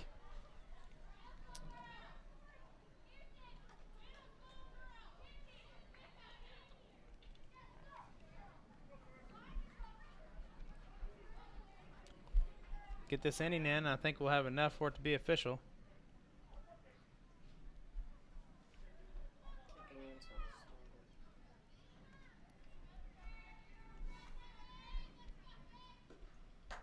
Ball.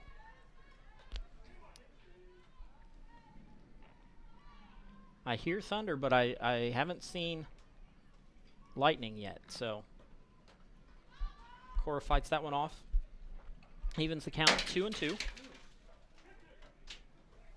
that hail? we just had something hit the roof. I don't know if it was kids down there throwing rocks or if it was hail. Well, There's a the ball. Superintendent is up here, so they might be rocks. Oh, wait for the drops. Drops in. Cora Miller ends Score up another run with a single, scoring Casey Kalen.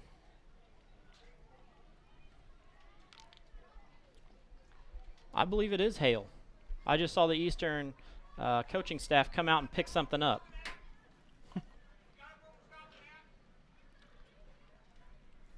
So it looks like we're going to stop the game for a little bit. So we're going to sign off, and then we'll come back on when it starts back up. If it starts back up, I assume they're going to let this kind of blow past. It looks clear to the south of us, so hopefully we can get some more softball action in. We'll keep you updated on Twitter and on Facebook for when we're going to come back, but it definitely is going to hail a little bit and open up with some rain. So we will sign off and be back in just a short bit. And we're back to live softball action. They're preparing the field, as many of you can see.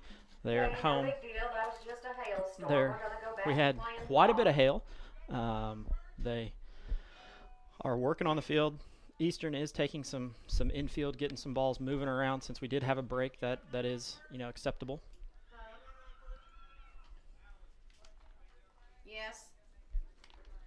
So they're getting the the players back in the field. They're getting the West Washington Senators back on the base path because Cora Miller was still on first base. Who's on first? They've had heard of rain delays and lightning delays. That's my first hail delay.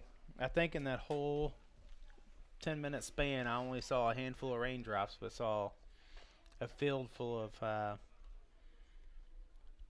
don't know what you call those. Smaller than ping pong balls, but bigger than BBs. Yeah, kind of in between the size there, but definitely a good idea to get the girls off the field. We don't want to be playing through that, but the girls are getting some warm-up time here. Taylor Green is our next batter that will be up. She drew a walk in the second and then flew out to the second baseman, Carrie Hoke. It was good timing for us, though, because we did do some damage this inning before the hailstorm. The skies opened up, so thank goodness for that, because sometimes momentum and things can really change when you got to set and wait. And so being able to have that explosive 3 runs, was it just 2 runs? I think just 2 runs. 2 runs in this inning so far.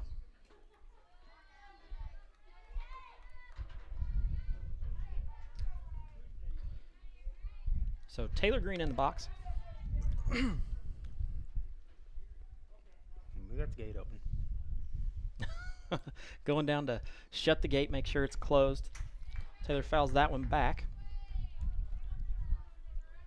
If you're out there watching and want to give us some comments and things, I am following the live link on the school page. So if you're wanting to comment, go to the school page and you can comment there and we will see it.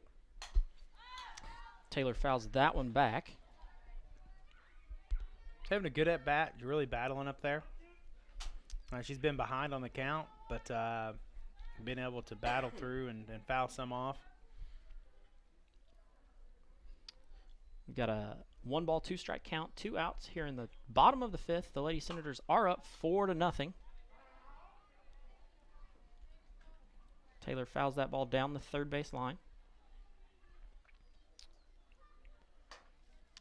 Grace Rogers, who is the Eastern pitcher, has come in and thrown some fairly good balls, but remember she is a younger pitcher, is only a freshman. And that's the Lady Senators have jumped on her when she's thrown them over the plate. So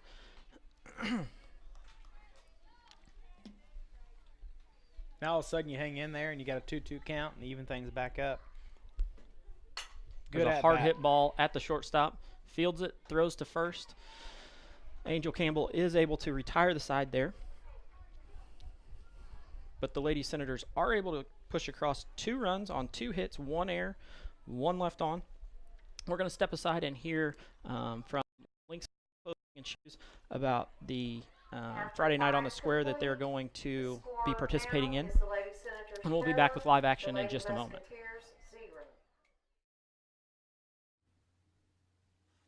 Lynx Clothing and Shoes, located on the north side of the Salem Square, will be open from 6 to 10 for Friday night on the square. Stop in and see their selection of products including Under Armour, Sperry's, and Skechers. They also carry all the local high school sports apparel. Lynx can also design something for you if you are wanting a custom look. While you are there, you can register for a chance to win a $50 gift certificate. Back to live action here at the West Washington School Corporation softball fields. The Lady Senators are up 4-0 going into the top of the 6th. Casey is still on the mound. She's pitched the first 5 innings. Been a great outing for her up to this point, and you hope that little delay doesn't set her back at all, because she is really settling into a groove. Yeah. Not nearly as hard on the softball pitchers as it is on the baseball pitchers, but still, she could be out of her routine, her rhythm, where she had to sit in the dugout for a little longer than what she probably would have liked. But she also hasn't thrown very many pitches today either, so that 4-pitch last inning. Yeah, so if you take that kind of record, if you take that inning out, the 4-pitch inning, she hasn't really thrown many pitches in the past 30-40 minutes. There's a hard hit ball by Dallas Roberts into the gap. Get it back in a hurry, hold her to just 2. Yeah. Just a double there, but good contact right in the gap. McKeon got on her horse and got back there and got the ball in quickly. It's one of those I know Coach Long probably would have liked to have seen her take a better angle at that ball that was hit. She took off at it like she was going to be able to catch it in the air, but really didn't have much of a shot at that one in the air. So in comes Destiny Worley, their second hitter, .333 on the season, 10 stolen bases, so she's the speedster that we talked about early. Bunts it. Rye is able to throw her out at first, but Roberts is able to advance to third on that play. It was a nice play on that bunt. That was a well-placed bunt. Rye attacked it hard. We had everybody shifting around. E did a great job covering first base. All around good play. Great play, offensive play for the Musketeers as well to move the play around on the sacrifice. There's a hard hit ball at Cora, over Cora's head. So the Musketeers are able to get 1 in there as Dallas Roberts crosses home plate. And Katie Quinlan is able to get her first hit of the game for a single there. Oh, sorry, her second hit of the game. She had a single in the first, so she's 2 for 3 on the day. In comes Katie Rankin, the first baseman.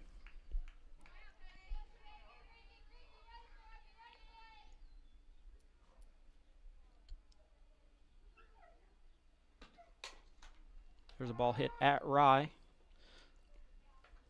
She was fielding that and ready to fire to second to E to put out the lead runner, but it just gets foul. Haley Rankin comes back in to try it again.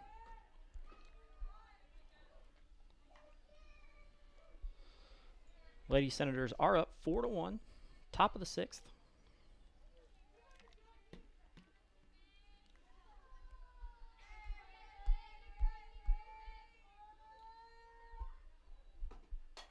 Ball up. Tilly settles underneath that one and catches it. So now we've got 2 down. And in comes Reagan Weatherford, their DP, batting an even 300 on the year. Looks like they've subbed.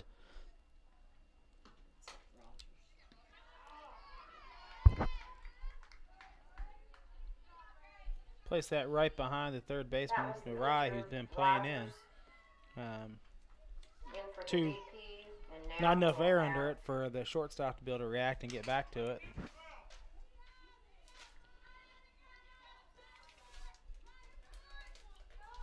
That was Grace Rogers who singles.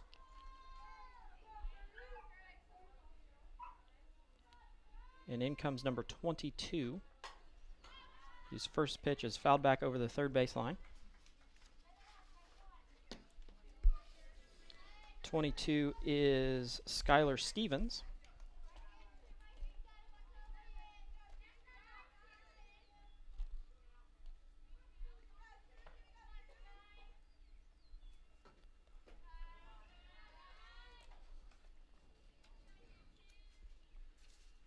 Still trying to work the corners of the plates, just off the plate a little bit more than it was in the previous innings. Swings through that one. So we got a 2-1 count here on Skylar Stevens. Senators holding on to a 4-1 lead.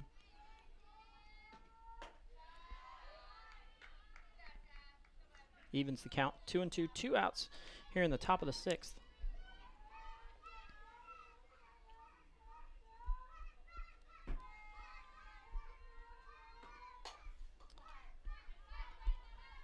Drives that one over towards the school. Yeah, coming fresh off the bench. She's had a pretty good at bat here. Bat on the way, patient, and not reaching for anything. Yeah. A couple of those are hard to lay off. They're just off the plate. Casey doesn't look quite as sharp this inning as she's looked throughout the rest of the game, and that probably has something to do with her, sitting on the bench for a little while the rain was happening in her 4-pitch inning last inning. So there's one she swings through. So that's her 7th strikeout of the day. And that was a sub Stevens in for Campbell. We're going to step aside and hear a short message from the IHSAA, and we'll be back for the bottom of the 6th in just a moment. Have you noticed? Sports today are different. Today's athletes are bigger and stronger. They run faster, jump higher, and hit harder than ever before. But there is one thing that hasn't changed about sports, and that's the importance of practicing sportsmanship. At the Indiana High School Athletic Association, we like to remind you that winning isn't everything.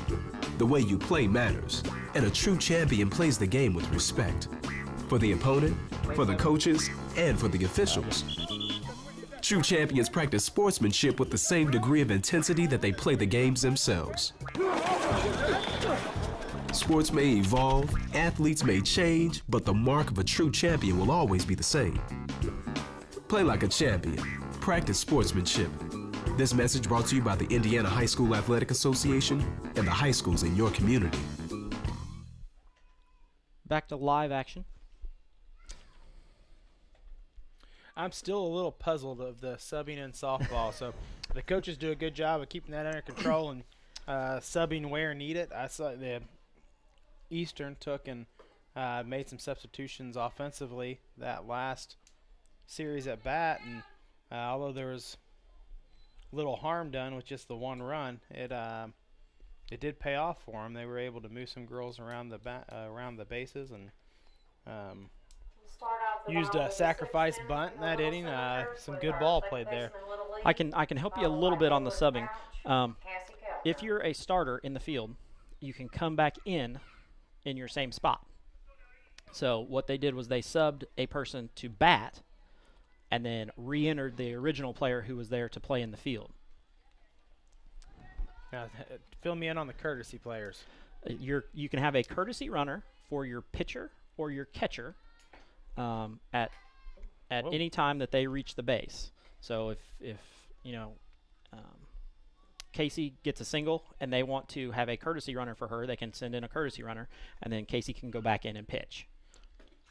Probably another way that they can speed up the game as well. Speeds up the game. Catcher can get all geared up and allows your pitcher and your catcher to rest so that they don't have to necessarily run the bases.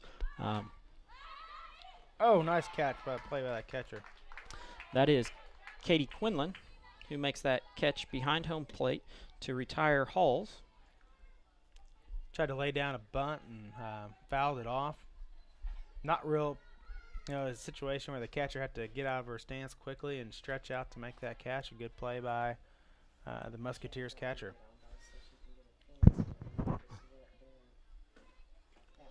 Here comes Taylor Fouch, who is 0 for 2 on the day. Her first one was a walk, so that's not an official at bat. She's flown out to left and flown out to the third baseman. Out early in this one, 2 balls, no strikes.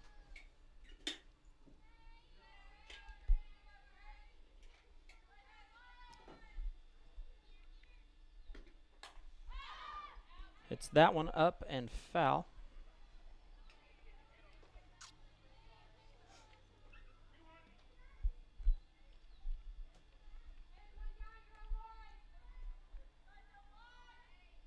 As a baseball and softball player, you got to be tough-minded because, being in the batter's box, you have good days and bad days, and some days you're on it all the time, and you just got to have that resilience. And Taylor's certainly a competitor, and she's going to go out there and try to do her best to turn things around. And that 0 for 2 day hopefully will end in this at bat.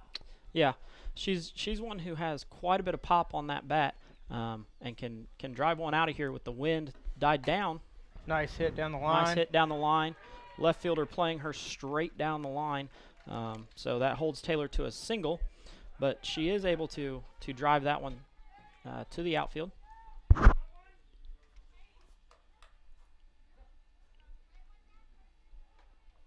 In comes Cassidy Keltner, who has flown out to left, flown out to center, and struck out. Pitcher's asking for a new ball. Maybe wet. I'm betting anytime that ball gets in that grass, it's gonna get really wet. And with as big as a softball is, you want it to be as dry as possible. A lot like trying to throw a wet football. Yeah. You want to have a good grip, especially if you're trying to keep command of your pitches out there. Yeah.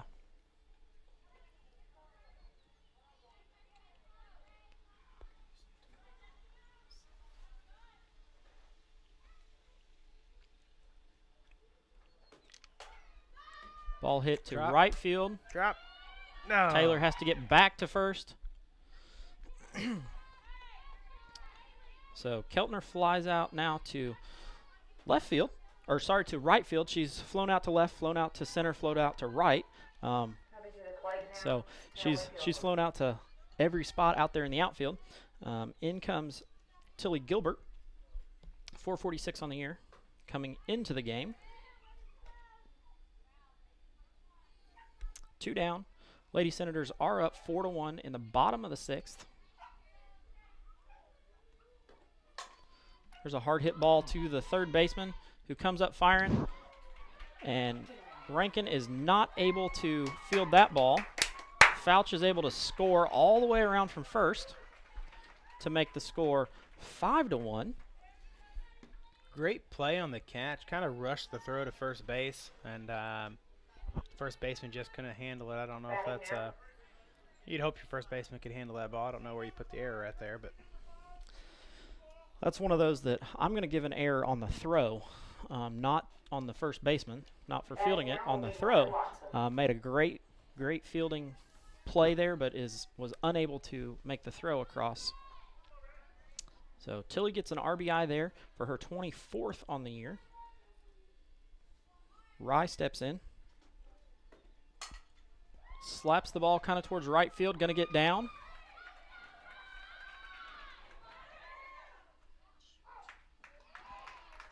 Thrown out. I believe that is Bree Hartman, who was thrown out at third, who was running for Tilly Gilbert. So once again, we're going to step aside and take a short break. We'll be back for the top of the seventh in just a moment.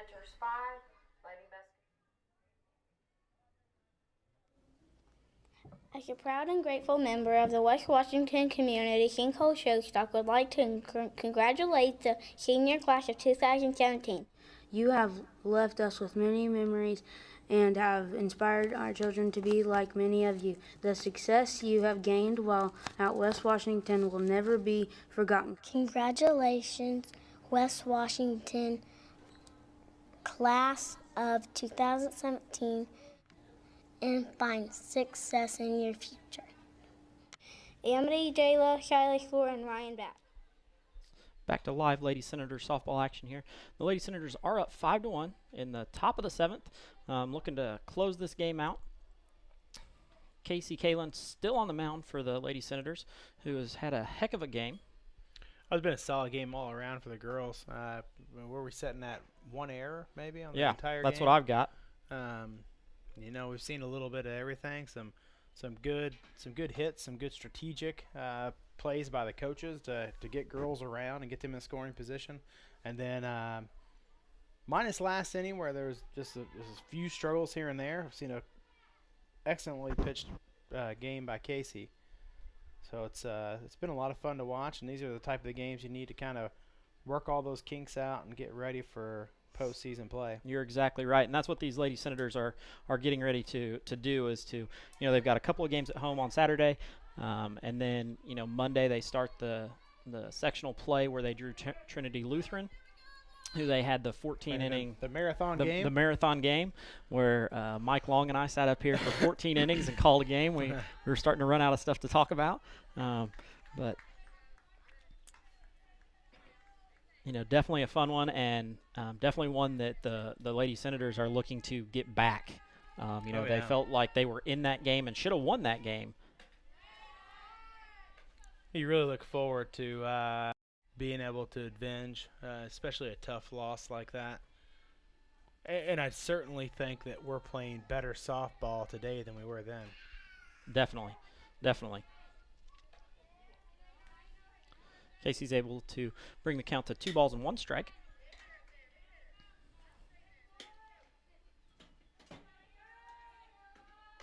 Ooh. Fouls that one off on the inside to even the count at 2-2. That's one of those that if she doesn't swing at it, might have hit her. Yeah. I'm just really impressed with Casey. Flirts with the corners a lot, and it makes you aggressive up there as a batter because wow. There's picked that one up off the ground and inside. Looked like almost a golf swing. Like a golf swing. It was to drive that one out there. Like a chip shot to left field. Yeah. Samantha Gilstrap is the one who gets that ball over Rye's head and into left field where Cora Miller fields it. So she ends up with a single. In comes number 2, Veronica Jetson. It's got to be the most difficult way to single. Yes. I have trouble hitting a little white ball that way. It's right back at me. I could have caught that one. Those of you at home got a close-up of that ball coming straight back. Remember, if you're watching on our Facebook feed, if you share that, whether it's the school page or WW Senator Radio page, you can share that, and then people in your Facebook group can see it also. So that gets more people out there to be able to see the Lady Senators. If you haven't liked WW Senator Radio and are watching on the school's Facebook page, that's fine. We're going to bring them to you on both. But if you want, just dedicated softball, baseball, football, basketball action, you can like the WW Senator Radio Facebook page, and it will bring you all of that information.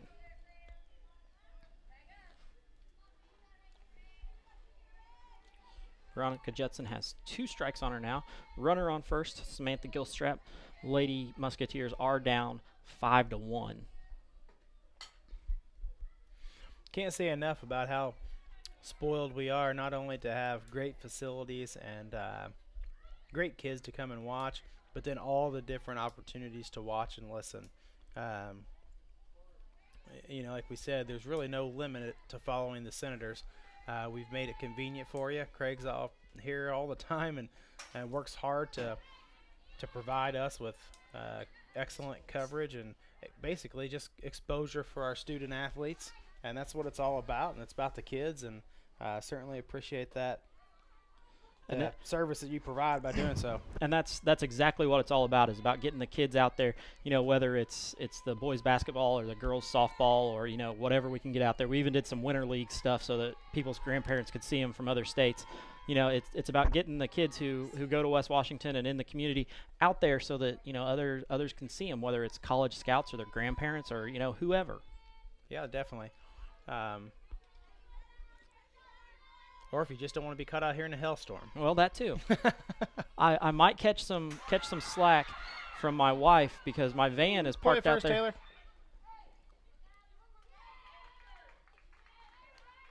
Kind of a mental lapse there. That was a check with the home plate umpire here. Did she not tag her? I was under the impression that she did tag her, but I don't think the field umpire was able to see that.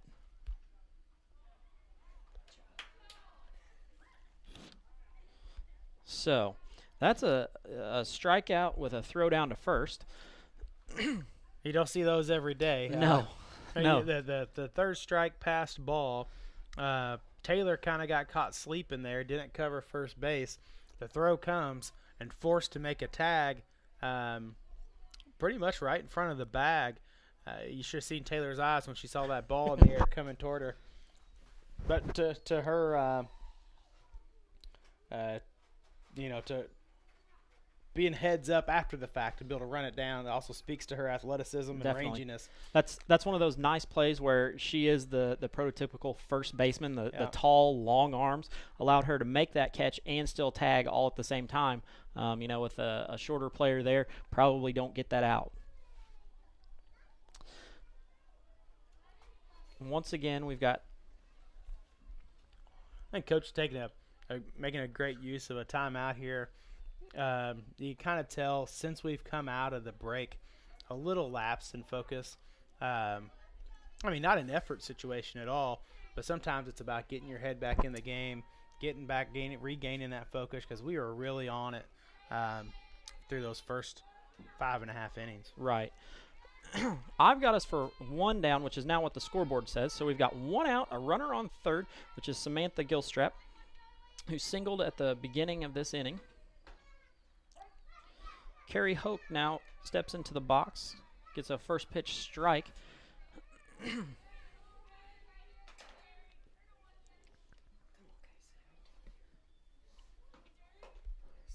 Swings through the second one.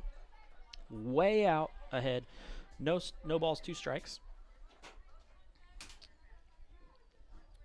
Both times coming inside, putting it right on her hands. Very difficult ball to hit. At last strike, you see her actually step back off the plate as she swings instead of that natural stepping into the pitch with your back foot firmly planted. So playing games with them a little bit and keeping the ball in the corner. That was Casey's 9th strikeout of the day. So if we get 10 strikeouts, do we get like a free pizza or? I heard what's the promotion this I week? heard the superintendent was purchasing pizzas for the softball team if they get 10 strikeouts in a game. Hey, don't start that rumor. I heard it. I mean, it was on live stream, so it has to be true. And he's gonna have blonde hair. I'll share my bag of sunflower seeds. 10 strikeouts, and he's gonna dye his hair blonde. I'll take him to my favorite restaurant in Salem. It's Sue's. Sue's Thai Kitchen? Oh, she's amazing. Sue is a gem. Oh! Safe at first. Jess legs it out and gets the RBI. So that makes the score 5-2 here. The Musketeers aren't going away quietly. No, definitely not. Speaking of Sue's Thai Kitchen, I heard she's selling her building. The rumor is that she wants to retire. It's got everyone in my family awfully sad.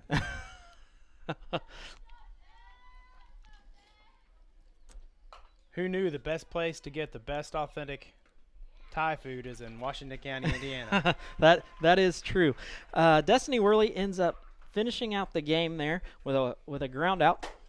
So the Lady Senators do end up winning 5-2 to move their overall record to 13-7.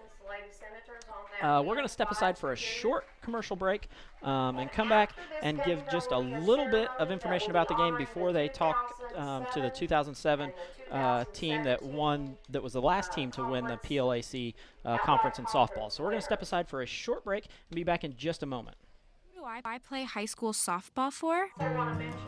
I play for my mom and dad who've never missed a game. I play for the smell of my leather glove, the sound of infield chatter, and that incredible feel of the ball jumping off my bat. I play for Sacrifice Bunts and Sacrifice Flies because they've taught me what it means to be a teammate. At the carnival. Whether they're playing for their teammates, their classmates, or their community, high school student athletes in Indiana learn important lessons they'll use for the rest of their lives, like respect for the rules, time management skills, and the value of hard work and sacrifice. I play high school softball for my friends who decorate. Back to live softball action. I'm going to give Mr. Nance an opportunity to plug all of the stuff that's going on at West Washington over the next couple of days, so that you can, those of you out there in Facebook land and on live stream can make your way out here and enjoy some of the things that West Washington has to offer. Well, I tell you can pick your day in the next 7 days. You can come out here and enjoy something in one of them. So starting with this weekend, Saturday, we have our annual carnivals become a tradition, and it's a whole lot of fun for all those involved. Then you'll see that Sunday, again, on Sunday we have our baccalaureate for our graduating seniors at Mount Tabor Church. And parents and students, make sure you're in attendance for that. That's a great event for seniors, so make sure you're in attendance for that. And then next week we have a lot of events coming up that include graduation, a lot of softball and baseball action. So it's an exciting time in West Washington. Yeah, lots of things going on. We're gonna step aside and let you hear Coach Long announce the 2007 PLAC team, and we will be back after that. Here in West Washington.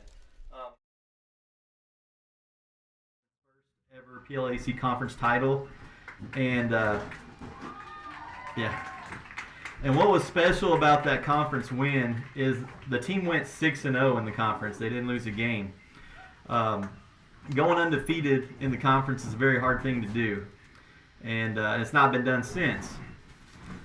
So I'd like to introduce that 2017. The coaches, Bob Potter and Steve Reagans.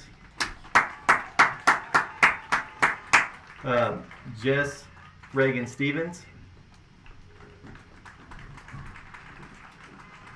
How do you say her name? Cassie Prophet McKillop.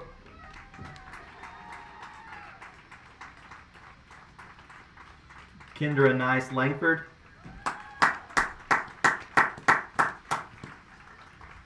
And Whitney Bacon.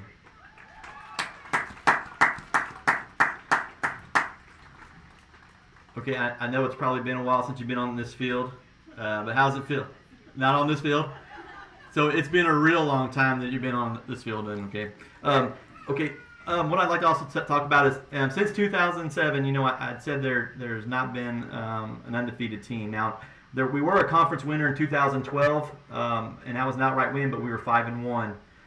2014 and 2015, we won the conference also, but we had to share that with other teams. But all those teams, were 5-1 each year. So going 6-0 has been close, but no one ever could do it. These girls over here in the 2017 team were 6 years old, 7-year-olds, 8-year-olds when this happened. Okay, now, and now 10 years later, we have a 6-0 conference winner.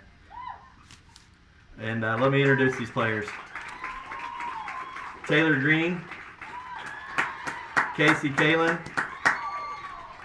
Rhino Watson, Tilly Gilbert, McKeon Cervantes, Bree Hartman, Cassie Keltner, Taylor Fouch, Nicole Pittman, Elizabeth Halls, Cora Miller, Tori Bolton, Avery Fleener. Not with us tonight is Elizabeth Walls. Coaches Sylvester Kalen, Haley Stevenson,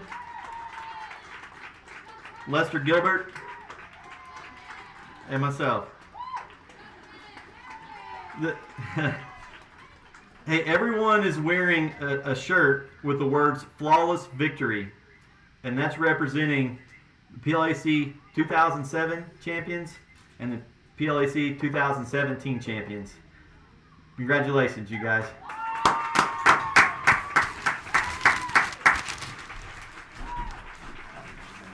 I'll be back in 2 seconds. If you want.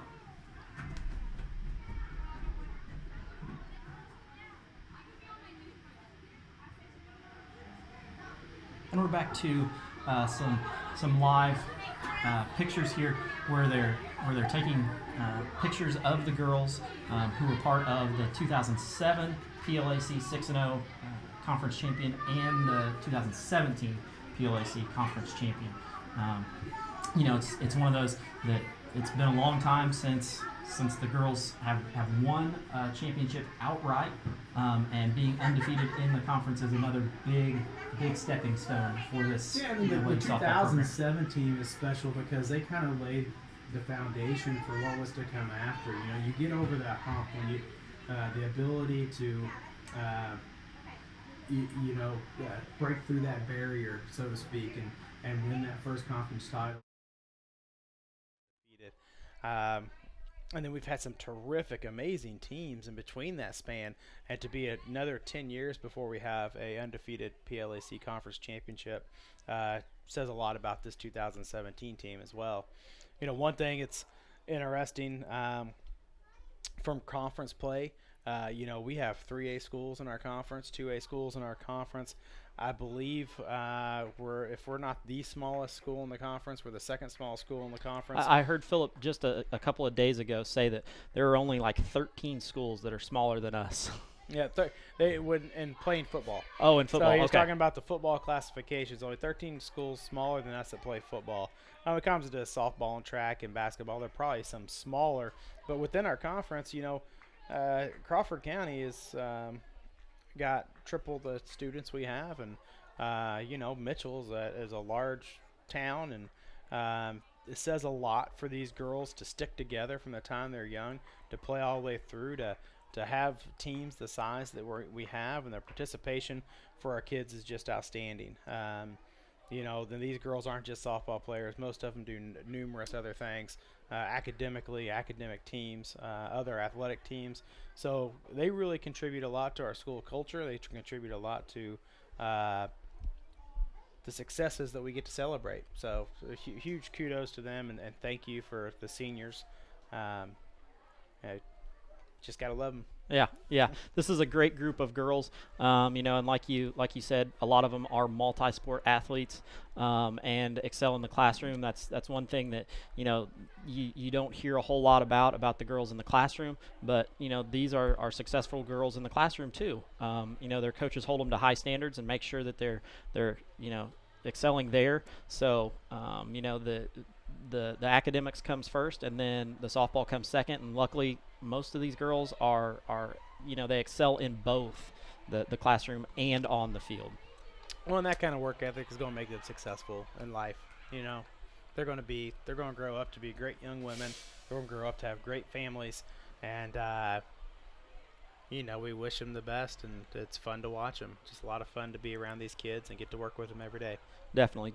We're going to name our player of the game today. Probably no surprise on who it is. It's going to be Casey Kalen, who goes through all 7 innings, has 9 strikeouts, allowed what I have is just 4 hits, and you know, of those 4 hits, she was able to leave 5 people on base, so she was able to work out of those, you know, struggles that she did have. The 9Ks that she had is, I believe, her largest on the season. Cora, I believe, had 10 just last night, so not the highest on the team this year, but her own personal high. So that's a great thing for you know, her, and moving forward into, you know, the sectional play. We've got 2 pitchers that are you know, identical and ready to go at all times. So and confident. Yeah, definitely confident. We're going to be joined real quickly by Coach Long, who is running up and down the stairs frantically, announcing the 2007 team and the 2017 team. Coach, I thought it was a great game today. You know, they came out and played well. Probably not the offense that you wanted to see, but overall they were able to you know, get a win and fight out a win here. Yeah, and you know, there's a part of you where you're frustrated because you know what potential is. But then there's this part of me, it's like a win's a win. You know, hey, we had the little break there. We weren't playing as well as we'd liked, but we still came back and we still got the win. And, you know, it's senior night. There's some emotions in this, you know, for all the way around. And you just want great things for all of them. And it's just one of those games where I think I got a little too worked up early. I had to get myself down and get them, you know, dialed in. But we're clicking right now. I mean, the 2017 team they said they were just so excited watching because it had been so long. You know, they really actually come over and seen some of the games, how they felt about it. It kind of makes you think, hey, we're doing something right. Yeah. You know? Yeah, definitely. Talking about that, moving forward, you've got, you know, tomorrow is an off day, which you haven't had many of over the past, you know, week or so because of your 10 games in 10 days. And then you play 2 on Saturday, and then right back Monday for your sectional game against Trinity. How are you going to dial the girls in even more than what they are now? Well, you know, I keep telling them, do what we do best, and that's our defense. I say, so no matter what happens with our bats, we go out there and do what we do best. And if you can, you've been around us long enough, Craig, to see that it's hard to score on us. Yeah. I mean, you'll see these shots, you're thinking, oh, wow, you know, and we're not rattled because it's like it's going to take 3 or 4 more of those to get you some runs. Right. You know what I'm saying? And it's just like tonight. They had to take a couple good shots to get those runs in. But we're actually not going to practice tomorrow. We're taking it off. We're going to have a dinner and get dialed in mentally. I think physically we've been on a grind here with the 4 games. Actually 10 games in 10 days. Okay, so we're going to take a little break, and I think it's mentally where we're at. You know, when I'm seeing the girls, a lot of it's right, you know, right up here in your head, and I know, and you know, maybe rest the arms a little bit, you know, just things like that, the legs. The games are in the evening tomorrow or Saturday, so you know, we had that little bit of time to heal up a little bit, and then go out and play a couple games, and then we're set for sectional. How are your games going to work Saturday? Who are you playing? What are you expecting? We originally had 4 teams, but now I think unless something's happens tomorrow, we're going to be a 3-team round robin, which would be we would play Pekin the first game. You know, we get to see them again, which I think we all now want that. You know, at first we were kind of like, well, we don't really play each other twice, but I think both teams probably feel like, hey, they have a shot at each other, so it might be a good competitive game. And then they'll play Charlestown, and then we'll play Charlestown in behind them. Their game with Charlestown and their conference got rained out, so this actually is going to turn out to be a conference game for them. Well, that's They're good. going to use it for that. They have Monday set aside in case the rain comes in and stops it for that also. So there's some good for them out of this, and actually giving us a couple more games. We would like to. I told the girls after the Borden game, we don't lose anymore. You know, the next time we're going to be facing Borden again with no losses since that game, and that's where we're at right now. Okay, and we got to keep that going. That's very good, Coach Long. I'm gonna take some heat here because I know you said that the girls had quite a bit of emotion, and when I talked to them before the game, I know you said that I could talk to them at 3:45. They were worked up, and I had all 4 of them up here crying, and that was not my intention. So, you know, I'm gonna take some heat for that, but you're gonna get a kick out of what they had to say. So when you get home and you get a chance to watch, you know, you'll get a kick out of what they say, you know, about you and about your coaching style and about how they relate to the things that you've done. So just kind of a heads up for that one. Okay, yeah. Well, you know, I like it when they're honest. You know, I like it when they come out and say what they feel. And I try to teach that. You know, I don't want anybody pretending to be my buddy. I want them to come out and say, hey, you know, this ain't working. You know, what can we do to fix it? And I want to take that on with everything they do. And I'm hoping that that's some of the things that I hear. Well, you'll be interested to hear. I'm not going to spoil it for those girls. You know, it's their senior night and their senior thing, and you know, it's one of those that you can remember for future references. And you know, as you go forward, it'll be fun to see how those seniors, you know, say things, you know, about you and about your coaching style and about how things go. Yeah, that's awesome. So it's a neat thing. Thank you very much for coming up. We will be back Saturday for your games, you know, here for the Senator Invitational, covering those, and look forward to seeing you again then. Now, did you get some of that hail on here? Oh yeah. I mean, I've never seen that. I've never seen a hailstorm, and I've never seen a game that didn't have lightning that stopped. Yeah. So yeah, I was a little interested with how that was going down. Yeah. But you know, actually the hail kind of kept the rain away. Yeah. It's like, so the field never really got really wet. Well, we were up here and we were like, is it even raining or is it just hailing? So that's awesome. All right. Well, thank you. Thank Greg. you very much. And like I said, we will be back on the air on Saturday for the girls' games here against, at the moment, Charlestown and Eastern.